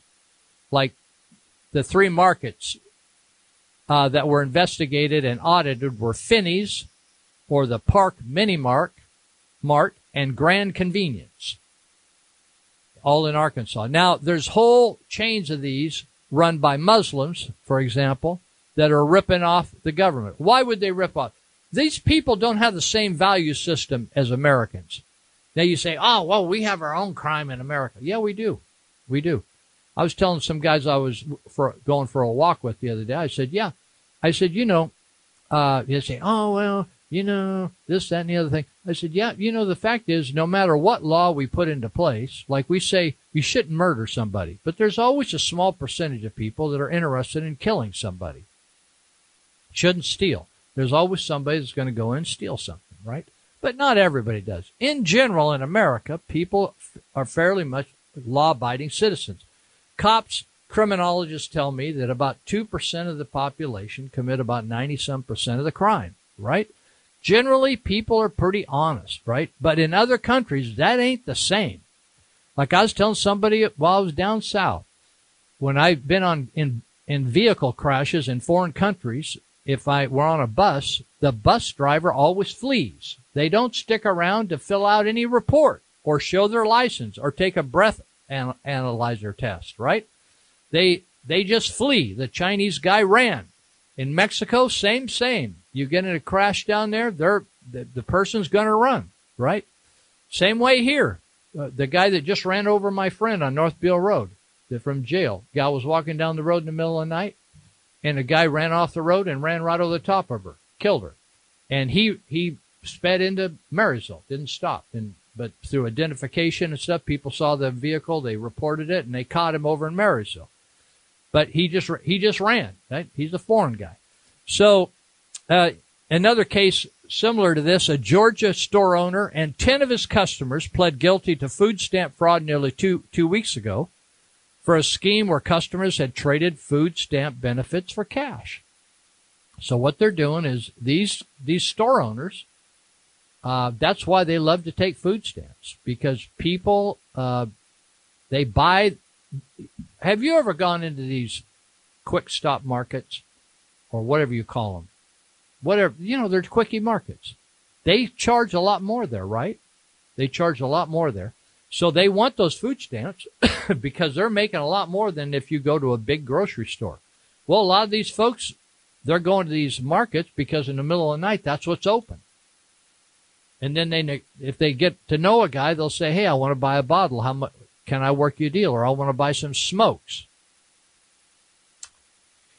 So I was really disappointed recently when I saw that the USDA, they passed a bill. They have to pass a bill every once in a while to refund money going to farmers, right? You think, why is the United States Department of Agriculture involved in giving out food stamps? I don't know, but I don't like it. So they give, and did you notice that as soon as Trump took office, the food stamp usage dropped off, or the EBT card? Why? Because a lot of illegals were getting those, and they know they were already thinking, if we get caught doing this, we're going to get deported. We're going to get locked up, then we're going to get deported, and we don't want to have our names associated with this, right?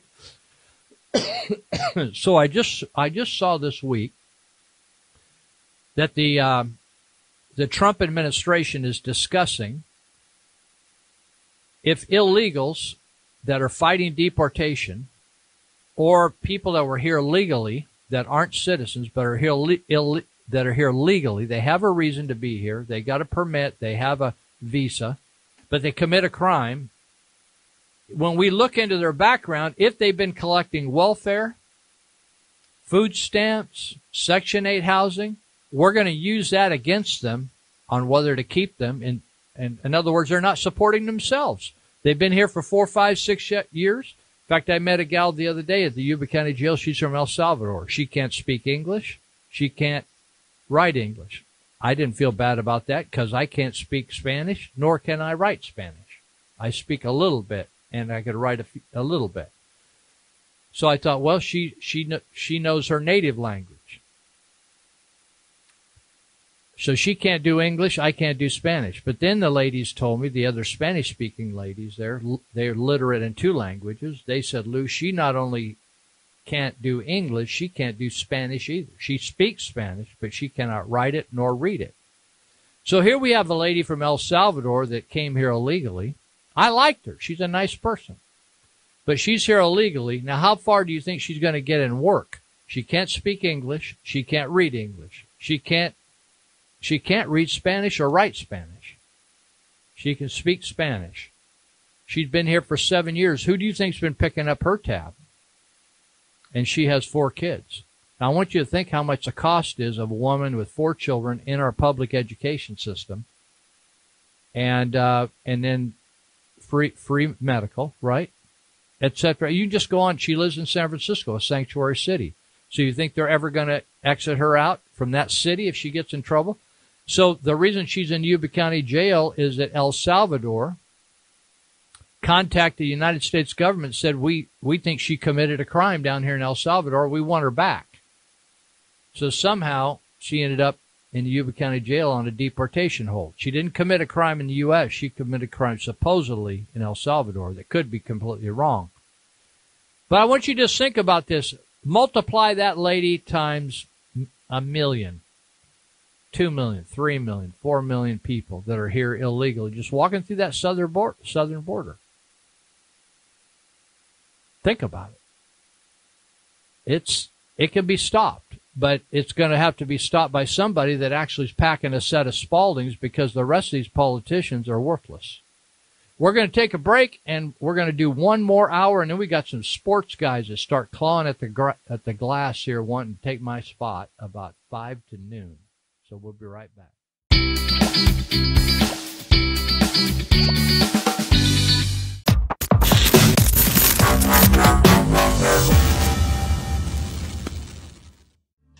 All right. Well, if you stumbled across us today and you don't, who are these guys? We're live below out here at Mount Huth in East Linda, Yuba County, Northern California. And we've been here for a couple hours talking today. We're live. We usually do a live show, but sometimes we do a pre-record because one of us can't be here. So that always presents a problem. We need to be in the right space together. So if, for instance, we ever have a problem with a station here, and we can't, like a couple weeks ago, we just couldn't produce, right? We couldn't get on the air. We couldn't record a show.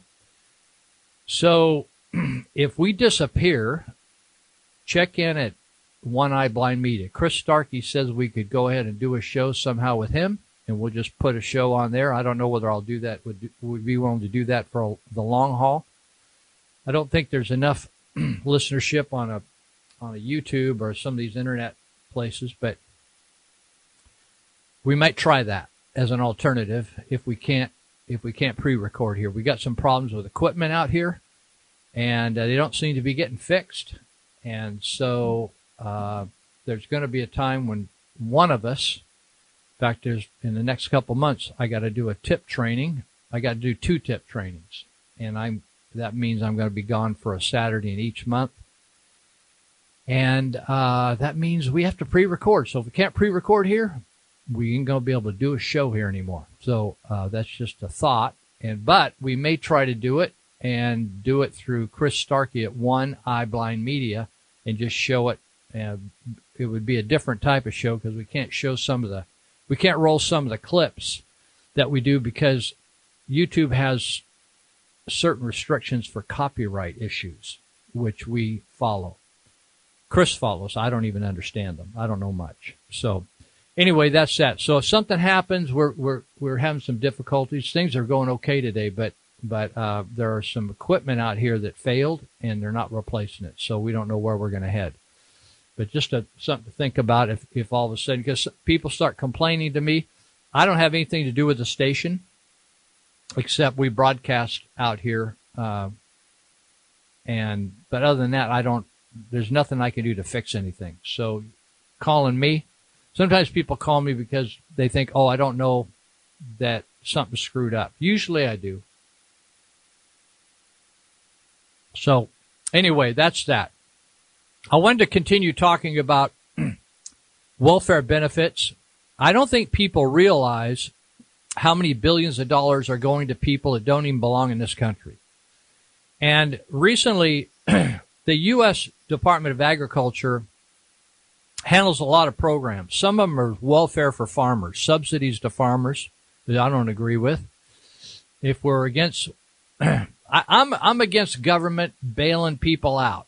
Government should just take care of the military and protect our borders and leave everything up to the local communities to solve. And so U.S. Department of Agriculture, as I mentioned in the last hour, covers and disperses food stamps, or what we normally call electronic benefit transfers, or EBT cards.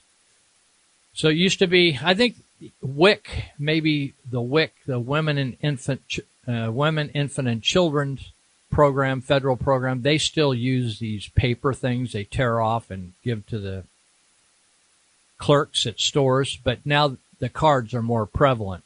So when they passed the recent USDA bill to reallocate funding for all this, I was disappointed because I really thought that the Trump administration would bring new requirements of people, for instance, should go to work, requirements regarding single individuals with no children, requirements regarding drug usage, people that test dirty, but they just went ahead and passed the thing. And I thought, that's a real bummer. But I think what happened is they thought, we're not going to be able to pass this with restrictions, but we can add some restrictions after we pass it, and we'll just do administrative restrictions. So I don't know how this is going to work. California, typically, there's always restrictions, and then there's ways to be exempt from somebody or get waivers. And California typically manipulates the figures to get waivers so they can just give money away. They don't ever like to comply with any of these requirements. So they really don't screen people. So even in local welfare, when's the last time you've ever seen a local welfare fraud case in Sutter County? In fact, if you know of one and what year it happened, call the station and let me know. But it's just literally been years as far as I can tell. I haven't seen anything in any media where anybody got held up and said you didn't deserve to get the money, or you were working and collecting money, or you were working or you were collecting money and you gave us a faulty address or whatever. So regarding USDA and food stamps, the proposal that Trump administration has come up with,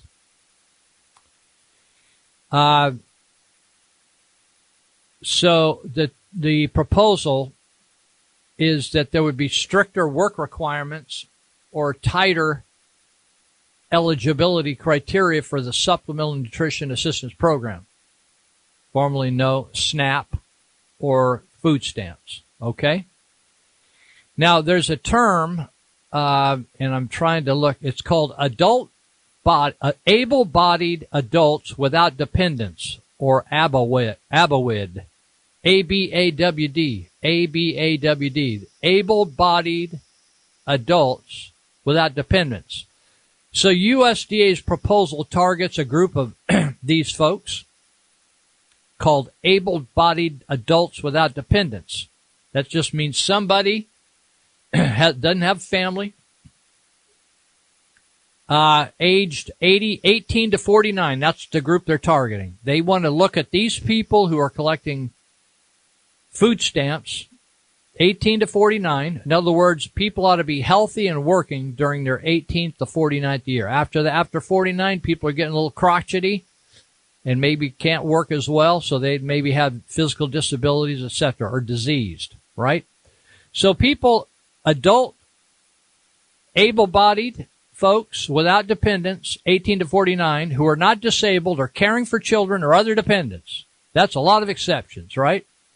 They want to look at those, and they think there's 3.8 million of those, of the nearly 40 million that are collecting SNAP benefits to help them buy groceries. They're supposedly supposed to be buying groceries, not narcotics, not alcohol, not cigarettes, right? So under current law, that group, adults without dependents between 18 and 49, can't receive food stamps for longer than 3 months during a 3-year period unless they are working or enrolled in an education or training program for at least 80 hours a month. So if you get enrolled and you're working at stuff to turn your life around, change it up, they will give you a longer stint on food stamps. However, states can waive this requirement of working and education. And that's exactly, Obama came in and did that at the federal level. But now they're reinstating it. But even at the states, they have waived it. And California's been one of those states that have been waiving it. Nearly half of this group of people receiving SNAP now live in waived areas. Now see how they collect? So nearly half of the able-bodied adults without dependents receiving SNAP now live in areas that are waived. California being one of them. The department's view is that waivers are intended to provide temporary relief to the time limit while areas face. For instance, California will say if there's a terrible area of the country where they got devastated by a hurricane, for instance, and so business are shut down, or there's been a big drought and farming shut down. So there's unusual problems, right? So the proposed rule would tighten the criteria states must meet when applying for waivers. So Alaska, Louisiana is a big welfare state. New Mexico, District of Columbia, California, Florida, Texas, New York have large ABAWD populations. California and New York have partial waivers from the time limit. See, that's California always. That's why people are coming here. And so now others have in fact, Chris Kobosh in Kansas, I don't know whether he's still attorney general there or not. He ran for governor and lost. I'm trying to think whether I think I have his. He has another proposal for his state. Now, states can come up with even more strict rules.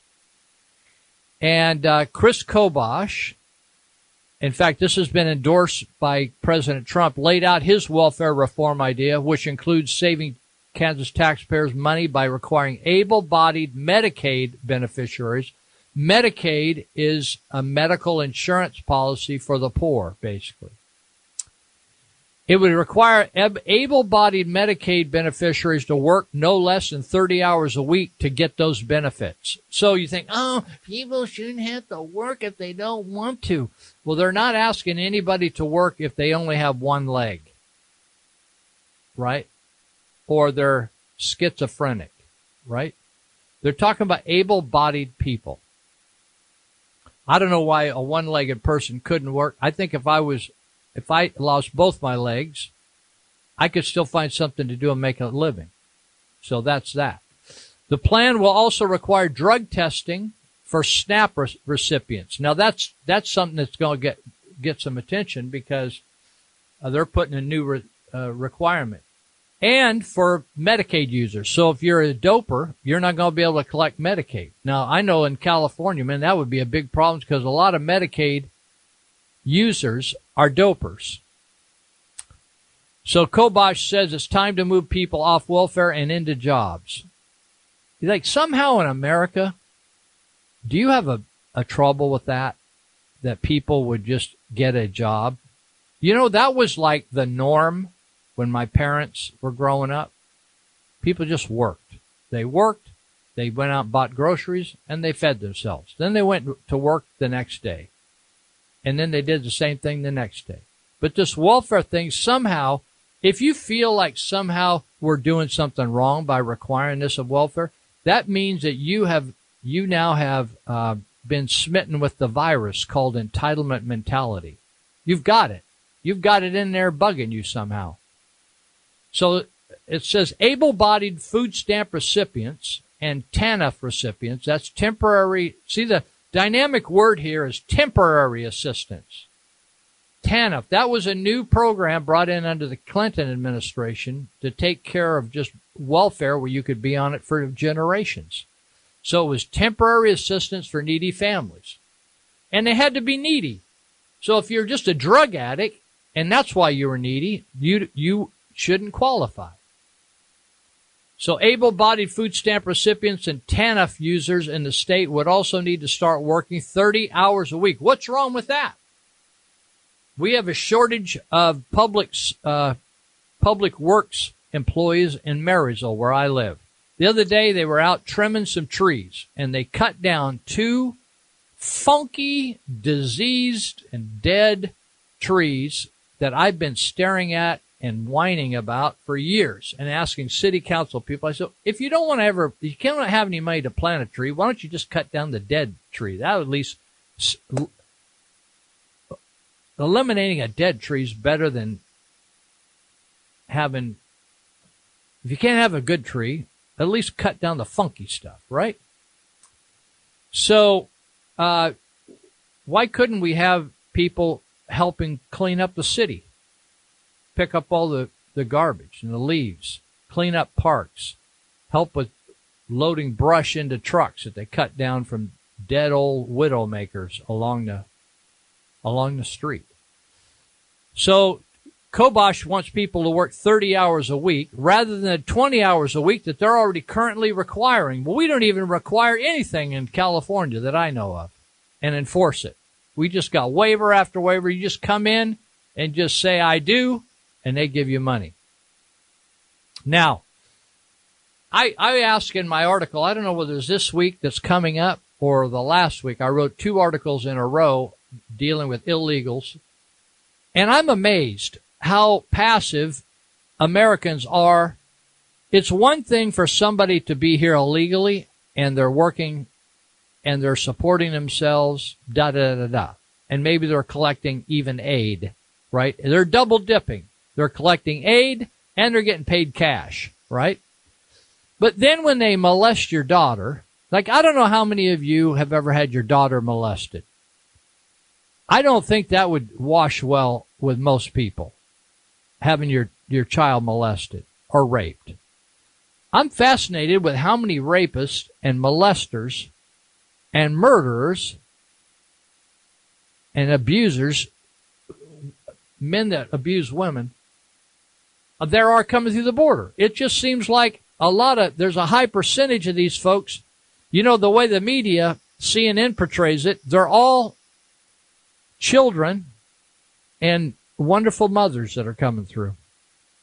That's just a total lie, and they're fraudulent the same way as guys like Congressman Garamendi's just did I say earlier he was a crock of crap? I think I did. He is so full of it and so full of propaganda. I just wish we could get a fresh horse in there, even if he's another liberal. This guy is like what we used to say, a broken record. I know a lot of you don't even know what a record is anymore, but back in the day, we had these plastic discs that would turn around and around with a needle on them. And if you had a crack in it, it would just stick there and go cooker, cooker, cooker, cooker. It would just click, click, click, click, or it would just replay a portion hit there, replay a portion hit there. And that's what Garamendi is. He should retire and like join an old folks home or something. Anyway, I'm telling you, every day, if you Googled it, you could find an article in the United States like this. California, illegal alien who killed American shielded from deportation. A previously deported illegal alien accused of killing a 51-year-old American could have been turned over to federal immigration officials and deported again if not for California's sanctuary state law. Gustavo Garcia, a 36-year-old illegal alien, shot and killed 51-year-old Rocky Paul Jones of Visalia on December 17th at a gas station. Police said surveillance footage revealed Garcia and Jones spoke briefly before the killing, but the two did not know one another. Sheriff Mike Boudreau said the illegal alien went on a 24-hour reign of terror and had no regard for human life before dying in a car accident in the midst of a police chase. That day of terror included, think about this now, folks. Think about this. Garcia allegedly shot a farm worker. He then shot a woman in a parking lot. He stole a vehicle. He robbed a gas station and drove a car down a California highway on the wrong side of the road to evade being arrested. Boudreau told the news people that his department received a request from the Immigration and Customs Enforcement, that's ICE, to keep the illegal alien in police custody until the guy could properly be turned over to ICE officials. The sheriff's department, think about this. I want you to think about our new sheriff's, the new sheriff of each county. Yuba and Sutter have brand new sheriffs. What are they going to do? The sheriff's department was forced to ignore the ICE request. Why were they forced? Because of socialists running to California and creating a sanctuary state where people like this guy that just killed this other fellow had to be let. They'd say we got to let him loose. They had to ignore the ICE request, which came just an hour before he was released into the general public, where he later killed Jones. The sanctuary state law bans local law enforcement agencies from cooperating with ICE in nearly all cases. Then Boudreaux, the sheriff, said, well, it would be nice if ICE is able to give us their qualifying reasons as to why that detainer is there. Honestly, people, this is just totally absurd what's going on. If ICE said they need to talk to that guy and need to hold him until they get there, they should hold him, and they shouldn't have to ask all questions.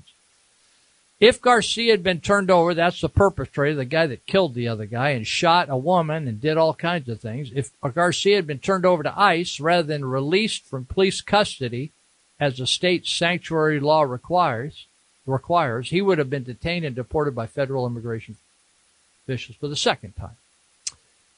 Garcia was previously deported from the U.S. in 2014. Before his deportation, an illegal alien had a criminal record going back to 2002, 12 years where he was charged with crimes like illegal possession of a firearm. He was previously ordered to be deported 3 times by federal officials. Unbelievable. It's just unbelievable. Do anybody care? Have you been following the riots in France and the Yellow Vest people? They're about 10 years ahead of us down the socialism trail. But, you know, the French I've always considered pussies. They never could really defend themselves, right? But to have them finally stand up and say, we don't want your efforts to stop global warming. We're done with the high gas taxes. We're done with the high DMV fees. We're done. We're just like done. We're burnt. We're just like, we don't like this. We don't like what's going on in our country. And it's not like Antifa or the people, Black Lives Matter people that are blowing it up over there, but these are like citizens that pay the taxes over there that are freaking out. And they're fed up with stuff like this. Stupid stuff like the sanctuary state movement. I'm glad this guy died in a car crash. What I'm interested in is when people start shooting some of these guys, when citizens start taking care of these guys on their own. In fact, I'm kind of sad that the guy that shot the officer in Newman, California, wasn't caught and just taken care of by citizens. Because at some point, when government will not take care, we already know now a judge has kind of spilled the beans down in Florida about the Florida case where she says there is no law stating that government's required to protect the people unless they're incarcerated. Then they have a requirement to protect you. So at some point you just have to say, okay, I got this. I'm not going to whine about it, but if somebody messes with me, I'm just going to shoot them. Right? And then, and just roll them out into the gutter and let Yuba Sutter Disposal sweep them up. Right? Because this is ridiculous what's going on. It's just ridiculous because it's one thing if you're an adult and you're as old as I am, there's not much of a loss if you get knocked over. But when you're a little kid and you get raped or molested, or you get, as a woman, you get assaulted by these guys. I mean, these folks are just gnarly dudes who have no respect for the law. They're willing to cheat on food stamps or misrepresent themselves. They have multiple names. It's ridiculous. And they don't have, I don't know, have you ever, why don't you watch the Appeal Democrat? You know the Appeal Democrat, it's a daily newspaper. Or maybe you have a daily newspaper up there in Nevada County or Placer County or Butte County, the Enterprise Record. Maybe it's unique just to Yuba Sutter where the Appeal Democrat is, but I read the crime briefs. And in the crime briefs, there's a special sections for driving while intoxicated or driving under the influence, DWI, DUI. Check out how many Mexican surnames there are. Now, I'm not saying all those are illegal, but just check out, it just seems unique to me because it's far bigger than their percentage of the population. And to me, it's like when people are willing to drive without a license, which they're not the only ones that are. I know friends of mine. A friend of mine out at Glad Tidings, he just got out of prison, and I think he's 40 years of age. It's the first license he's ever had. He just got his license. And he said the rest of his life he's been driving illegally. Isn't it interesting? People just ignore the rules. They don't have insurance. They don't have a license. They don't have jack diddly. And is that clock right? You tell me, should we take a break? Or we need to take a break? Oh, we need to take a break. Okay, so our clocks are off. Everything's off today. The only thing that's on is me. I'm on View. Are you going to stick with it? You need to take a break? No. Keep talking? Keep talking. We're having problems with the equipment. So anyway, what we have here is, this country is holding. We're not perfect by any stretch of the imagination. You think I see fraud in Vietnam, fraud in China, corruption in government? I see corruption here, right? We got it. But basically, what we're relying on in the United States, when you go and pay for something and get something in return, or you give your credit card, right? Amazon.com swipes your credit card, or you buy books online, or you buy something online, you give them your credit card, they take your money. You're trusting that they send you the product. That is not true. It doesn't work out that way in other countries. They take your money and you do not get your product. You with me? The reason our country functions the way it does is because there's a level of trust and loyalty and honor in all our business transactions. And when that breaks down, you haven't got anything. You have not got anything. I always kid the kids in juvenile hall. I said, do you know how to go through drive-through? They said, yeah. And I said, do you go through like McDonald's? You got to front your money. How do you know that how do you know they're going to give you a burger? When you pay your money, you're not getting anything exchanged. You got to wait in line after you give the money. You pay and then you got to wait. How do you know they're not going to run out the back door? And you just see heels and elbows and paper hats falling off their head. And so they kind of laughed. I said, okay. I said, you feel comfortable. You trust them, right? On a drug deal, do you front the money? And everybody starts laughing. Why do they laugh? Because in the drug scene, you don't front the money. Think about it. There are parts of our culture where you do an exchange right then. And then sometimes there's guns involved in some part of our culture. But when it breaks down, when you cannot trust the transfer of product for money or transfer for product to product, it breaks down. Things are screwed up. And so what happens is when you have people like the reason I don't agree with we need to take a break now. Oh yeah. Now we're going to take a break now. All right. Are you ready? He's going to do it. Okay. We got one more.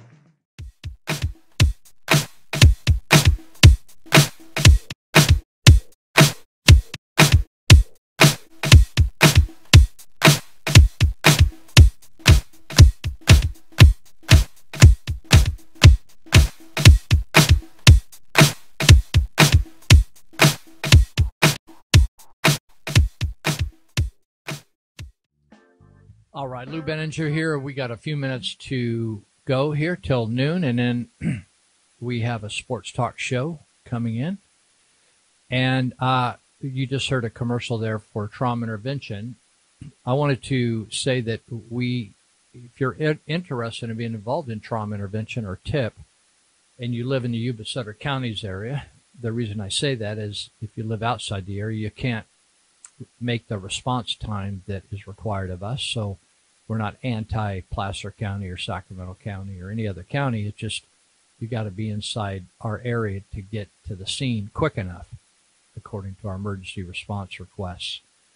So if you're interested in getting involved in trauma intervention, you can. There's a schedule on our website at yubasuttertip.org. But we have an orientation starting on Thursday, the 28th of February. I know it's a little bit of ways, but you have to attend all the sessions, and sometimes that takes a little planning to be in the city.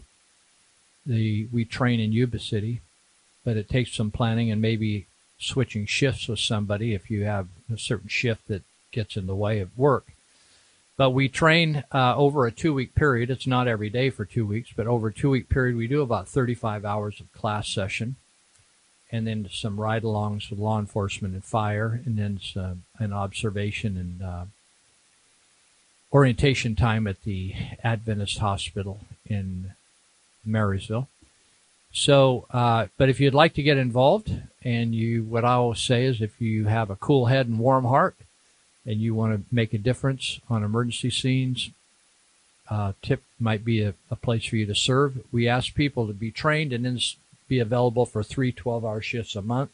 You help choose those shifts, which ones you'll be available for.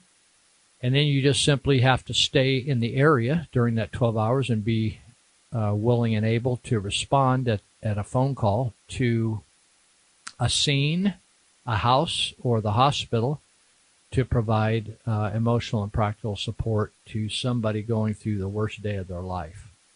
If you're interested in that and you want you have more questions, or you want to just inquire about it, you can give me a dial up at 530-713-1838. That's 530-713-1838. If you lose that number, you could just go on Google and it'll give you a landline, which you can also reach us through our landline, 673-9300. So you can also get that number off our website at yubasuttertip.org. Or you could just send us an email. You can send me, you don't even have to talk to me. You can just send me an email or inquiry, and then I'll respond to you and say, hey, if you got any questions, call me up, and I'll send it to you by email. And we can have a conversation over the phone on what it takes to be a volunteer and what it's like, what the training's like, all that kind of stuff. If you have a background, a criminal background of some sort, you probably won't qualify, because even though we might like you and you may have made a lot of changes in your life from back in the day, if you have an issue in your background, probably law enforcement will screen you out and won't let you come on the calls anyway. So we need people with clean backgrounds. Okay, so if you're interested in TIP, you can dial me up, 713-1838. And we would love to have new TIP volunteers. We always have people every year that move on after they've served for many years or a few years. And we always bring in new people. We train every year, once a year. Some TIP programs in the United States train a couple times a year, but we don't have that much turnover for the amount of calls we do. So we just train once a year. People say, how come you don't train more often? I can't do this one, but I want to come. It's a lot of work, and it's expensive to do the training. We bring in trainers from out of the area, and it costs money to bring them in, house them, feed them, take care of them for the first weekend. And there's just a lot of cost. So if you're interested, give me a call, 530-713-1838. So that's that. I wanted to also mention that some, government, the reason the Founding Fathers were concerned about the government they set up is that setting it up was one thing, a republic, where it's a representative form of government, not a democracy. That's not what they set up. So there is voting, but they wanted a representative form of government.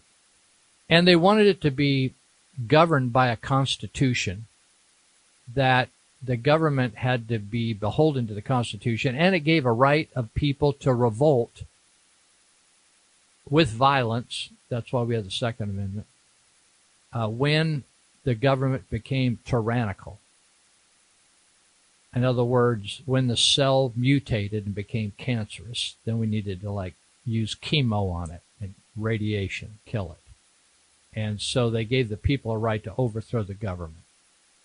And they equipped them with everybody packing weapons. That's what the whole point was of the Second Amendment.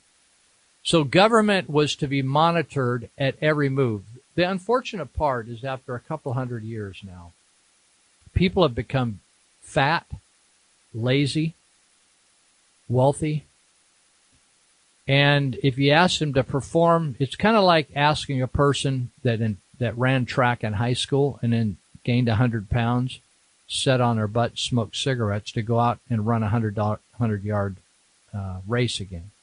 They'd probably kill them because they're out of shape and they haven't taken care of themselves, right? And that's kind of the way the United States is now. And so people have a very hard time even understanding how the country got to where it is today, because basically the education system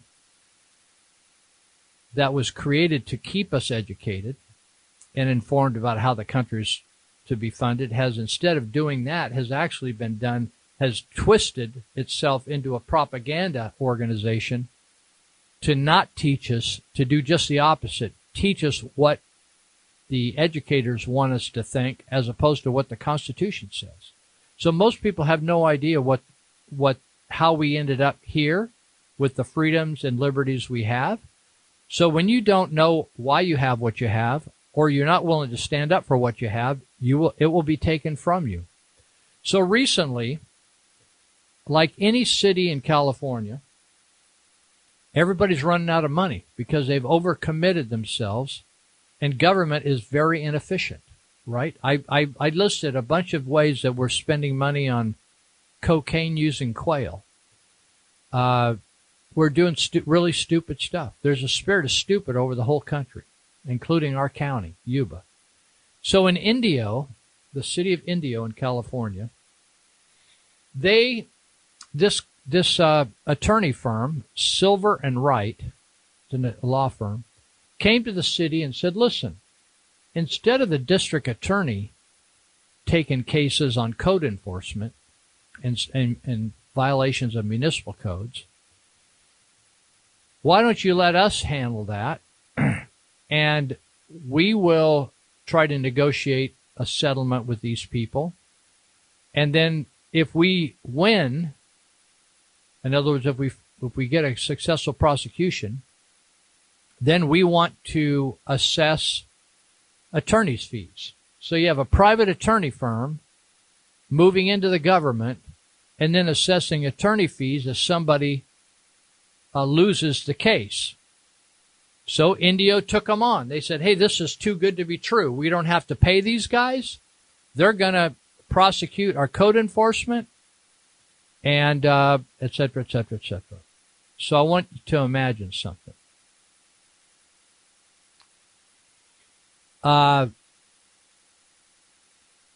You're a homeowner. You have your home, but then you have another home you used to live in, and you rent it out. And so, you pay attention to complaints from your renter. And if the money doesn't come in on time, but otherwise you're not hovering over them. So the city fined your tenant $225 for illegal backyard chickens. Like in Marysville, they tell me I can't have chickens because I haven't got enough backyard. I could cage them, but it's illegal. So Ramona Morales, who is the owner of this house that she's renting out, she's a housekeeper. And she was totally blown out that they would fine her. So she contested it in court. And they found her guilty because, hey, the people had chickens. But the attorneys charged her $6,000. to prosecute her. So it's kind of like it's like one of those deals where you go to court and you file one of these frivolous lawsuits, just fishing for money. And if you lose, sometimes you'll have to pay the other people's attorney's fees, right? So in this case, if you're a homeowner or you're a resident of Indio and somebody goes by and says, wait a minute, you didn't get a building permit to put in those windows. And you end up, they can actually charge you attorney's fees on top of the fine. So a bunch of people that couldn't afford to pay these extra fees took Indio to court and won. And so now Indio is having to pay back all these fees. The reason I'm even talking about this today, it's the Institute of Justice took it on.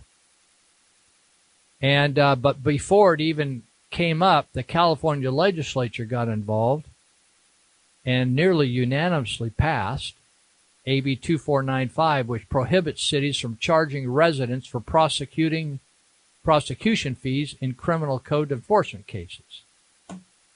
So we have another city, Coachella, which is a nearby city, that's also been doing the same. So again, these attorneys thought they found a little, a sweet spot in the system where they could make money off prosecuting codes, but the government backed out of it. My point is, if these homeowners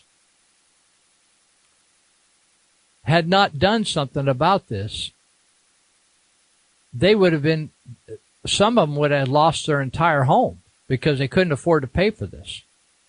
So Silver and Wright, which is an attorney firm, law firm, they were billing residents thousands, if not tens of thousands of dollars from mundane code enforcement matters that could have otherwise been resolved with a simple phone call, or at worst a ticket, without drawing up criminal charges. But this firm was drawing up all these criminal charges. Anyway, I'm telling you people, our founding fathers knew that unless we were willing to fight for our rights, we're going to lose our rights. Now, I wrote an article, it's in the Territorial Dispatch coming out this week. Monday night it'll probably be posted on the internet. Tuesday it'll be in a hard copy. And I wrote an article called Spirit of the Grinch. And it's about religious persecution and religious oppression, particularly focused on followers of Jesus. But not just followers of Jesus, but also Muslims in some countries, and also the Falun Gong in China, Muslims in China, etc. But I talk about there's a pressure in this country, and it's a politically correct pressure that's put a curse on Christmas. And until Donald Trump took over as president, he welcomed back and reignited the season that it's Christmas season. It isn't the holiday season. It isn't the winter season. It's Christmas, right? Whether you are Christian or not, it's Christmas. That's the holiday. It isn't the winter holiday in school or the spring holiday for Easter. Those are religious holidays. If you don't like it, you don't have to celebrate it. But lots of people like to be involved in gift giving and stuff. I don't really care whether you get involved in it or not.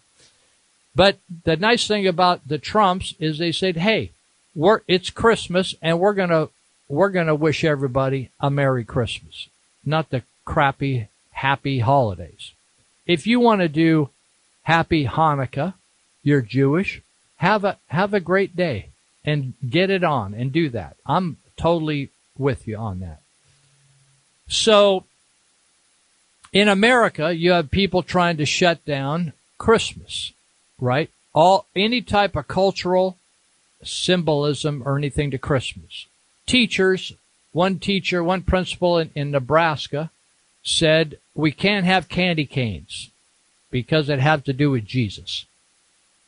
And we can't have any Christmas carols or any decorations, right?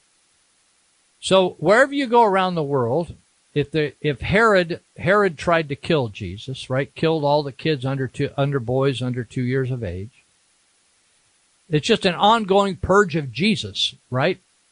And we want a Jesus-free zone. You can bring a prayer mat and pray to Allah in Islam, but you can't do prayer meetings. You can't pack Bibles and stuff around most of these campuses. The principals just have a fit.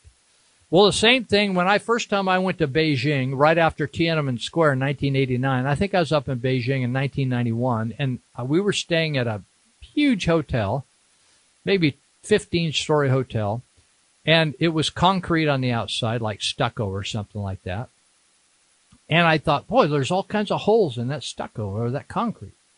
And the guy I was with, who was familiar with it, he said, that's from Tiananmen Square when they were murdering all these students. And there were bullet holes all up and down the building.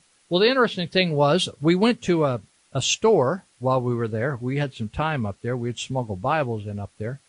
And we went to the store. I was shocked because it was around Christmas time. And they were playing holiday music. They were playing Christmas carols in the Beijing Chinese store. All Chinese, not for foreigners. It was a Chinese store. All Chinese speaking Chinese, and they were playing American English Christmas carols. And I thought, this is unbelievable right here. And then I could see, like, they had lights up and all that kind of stuff.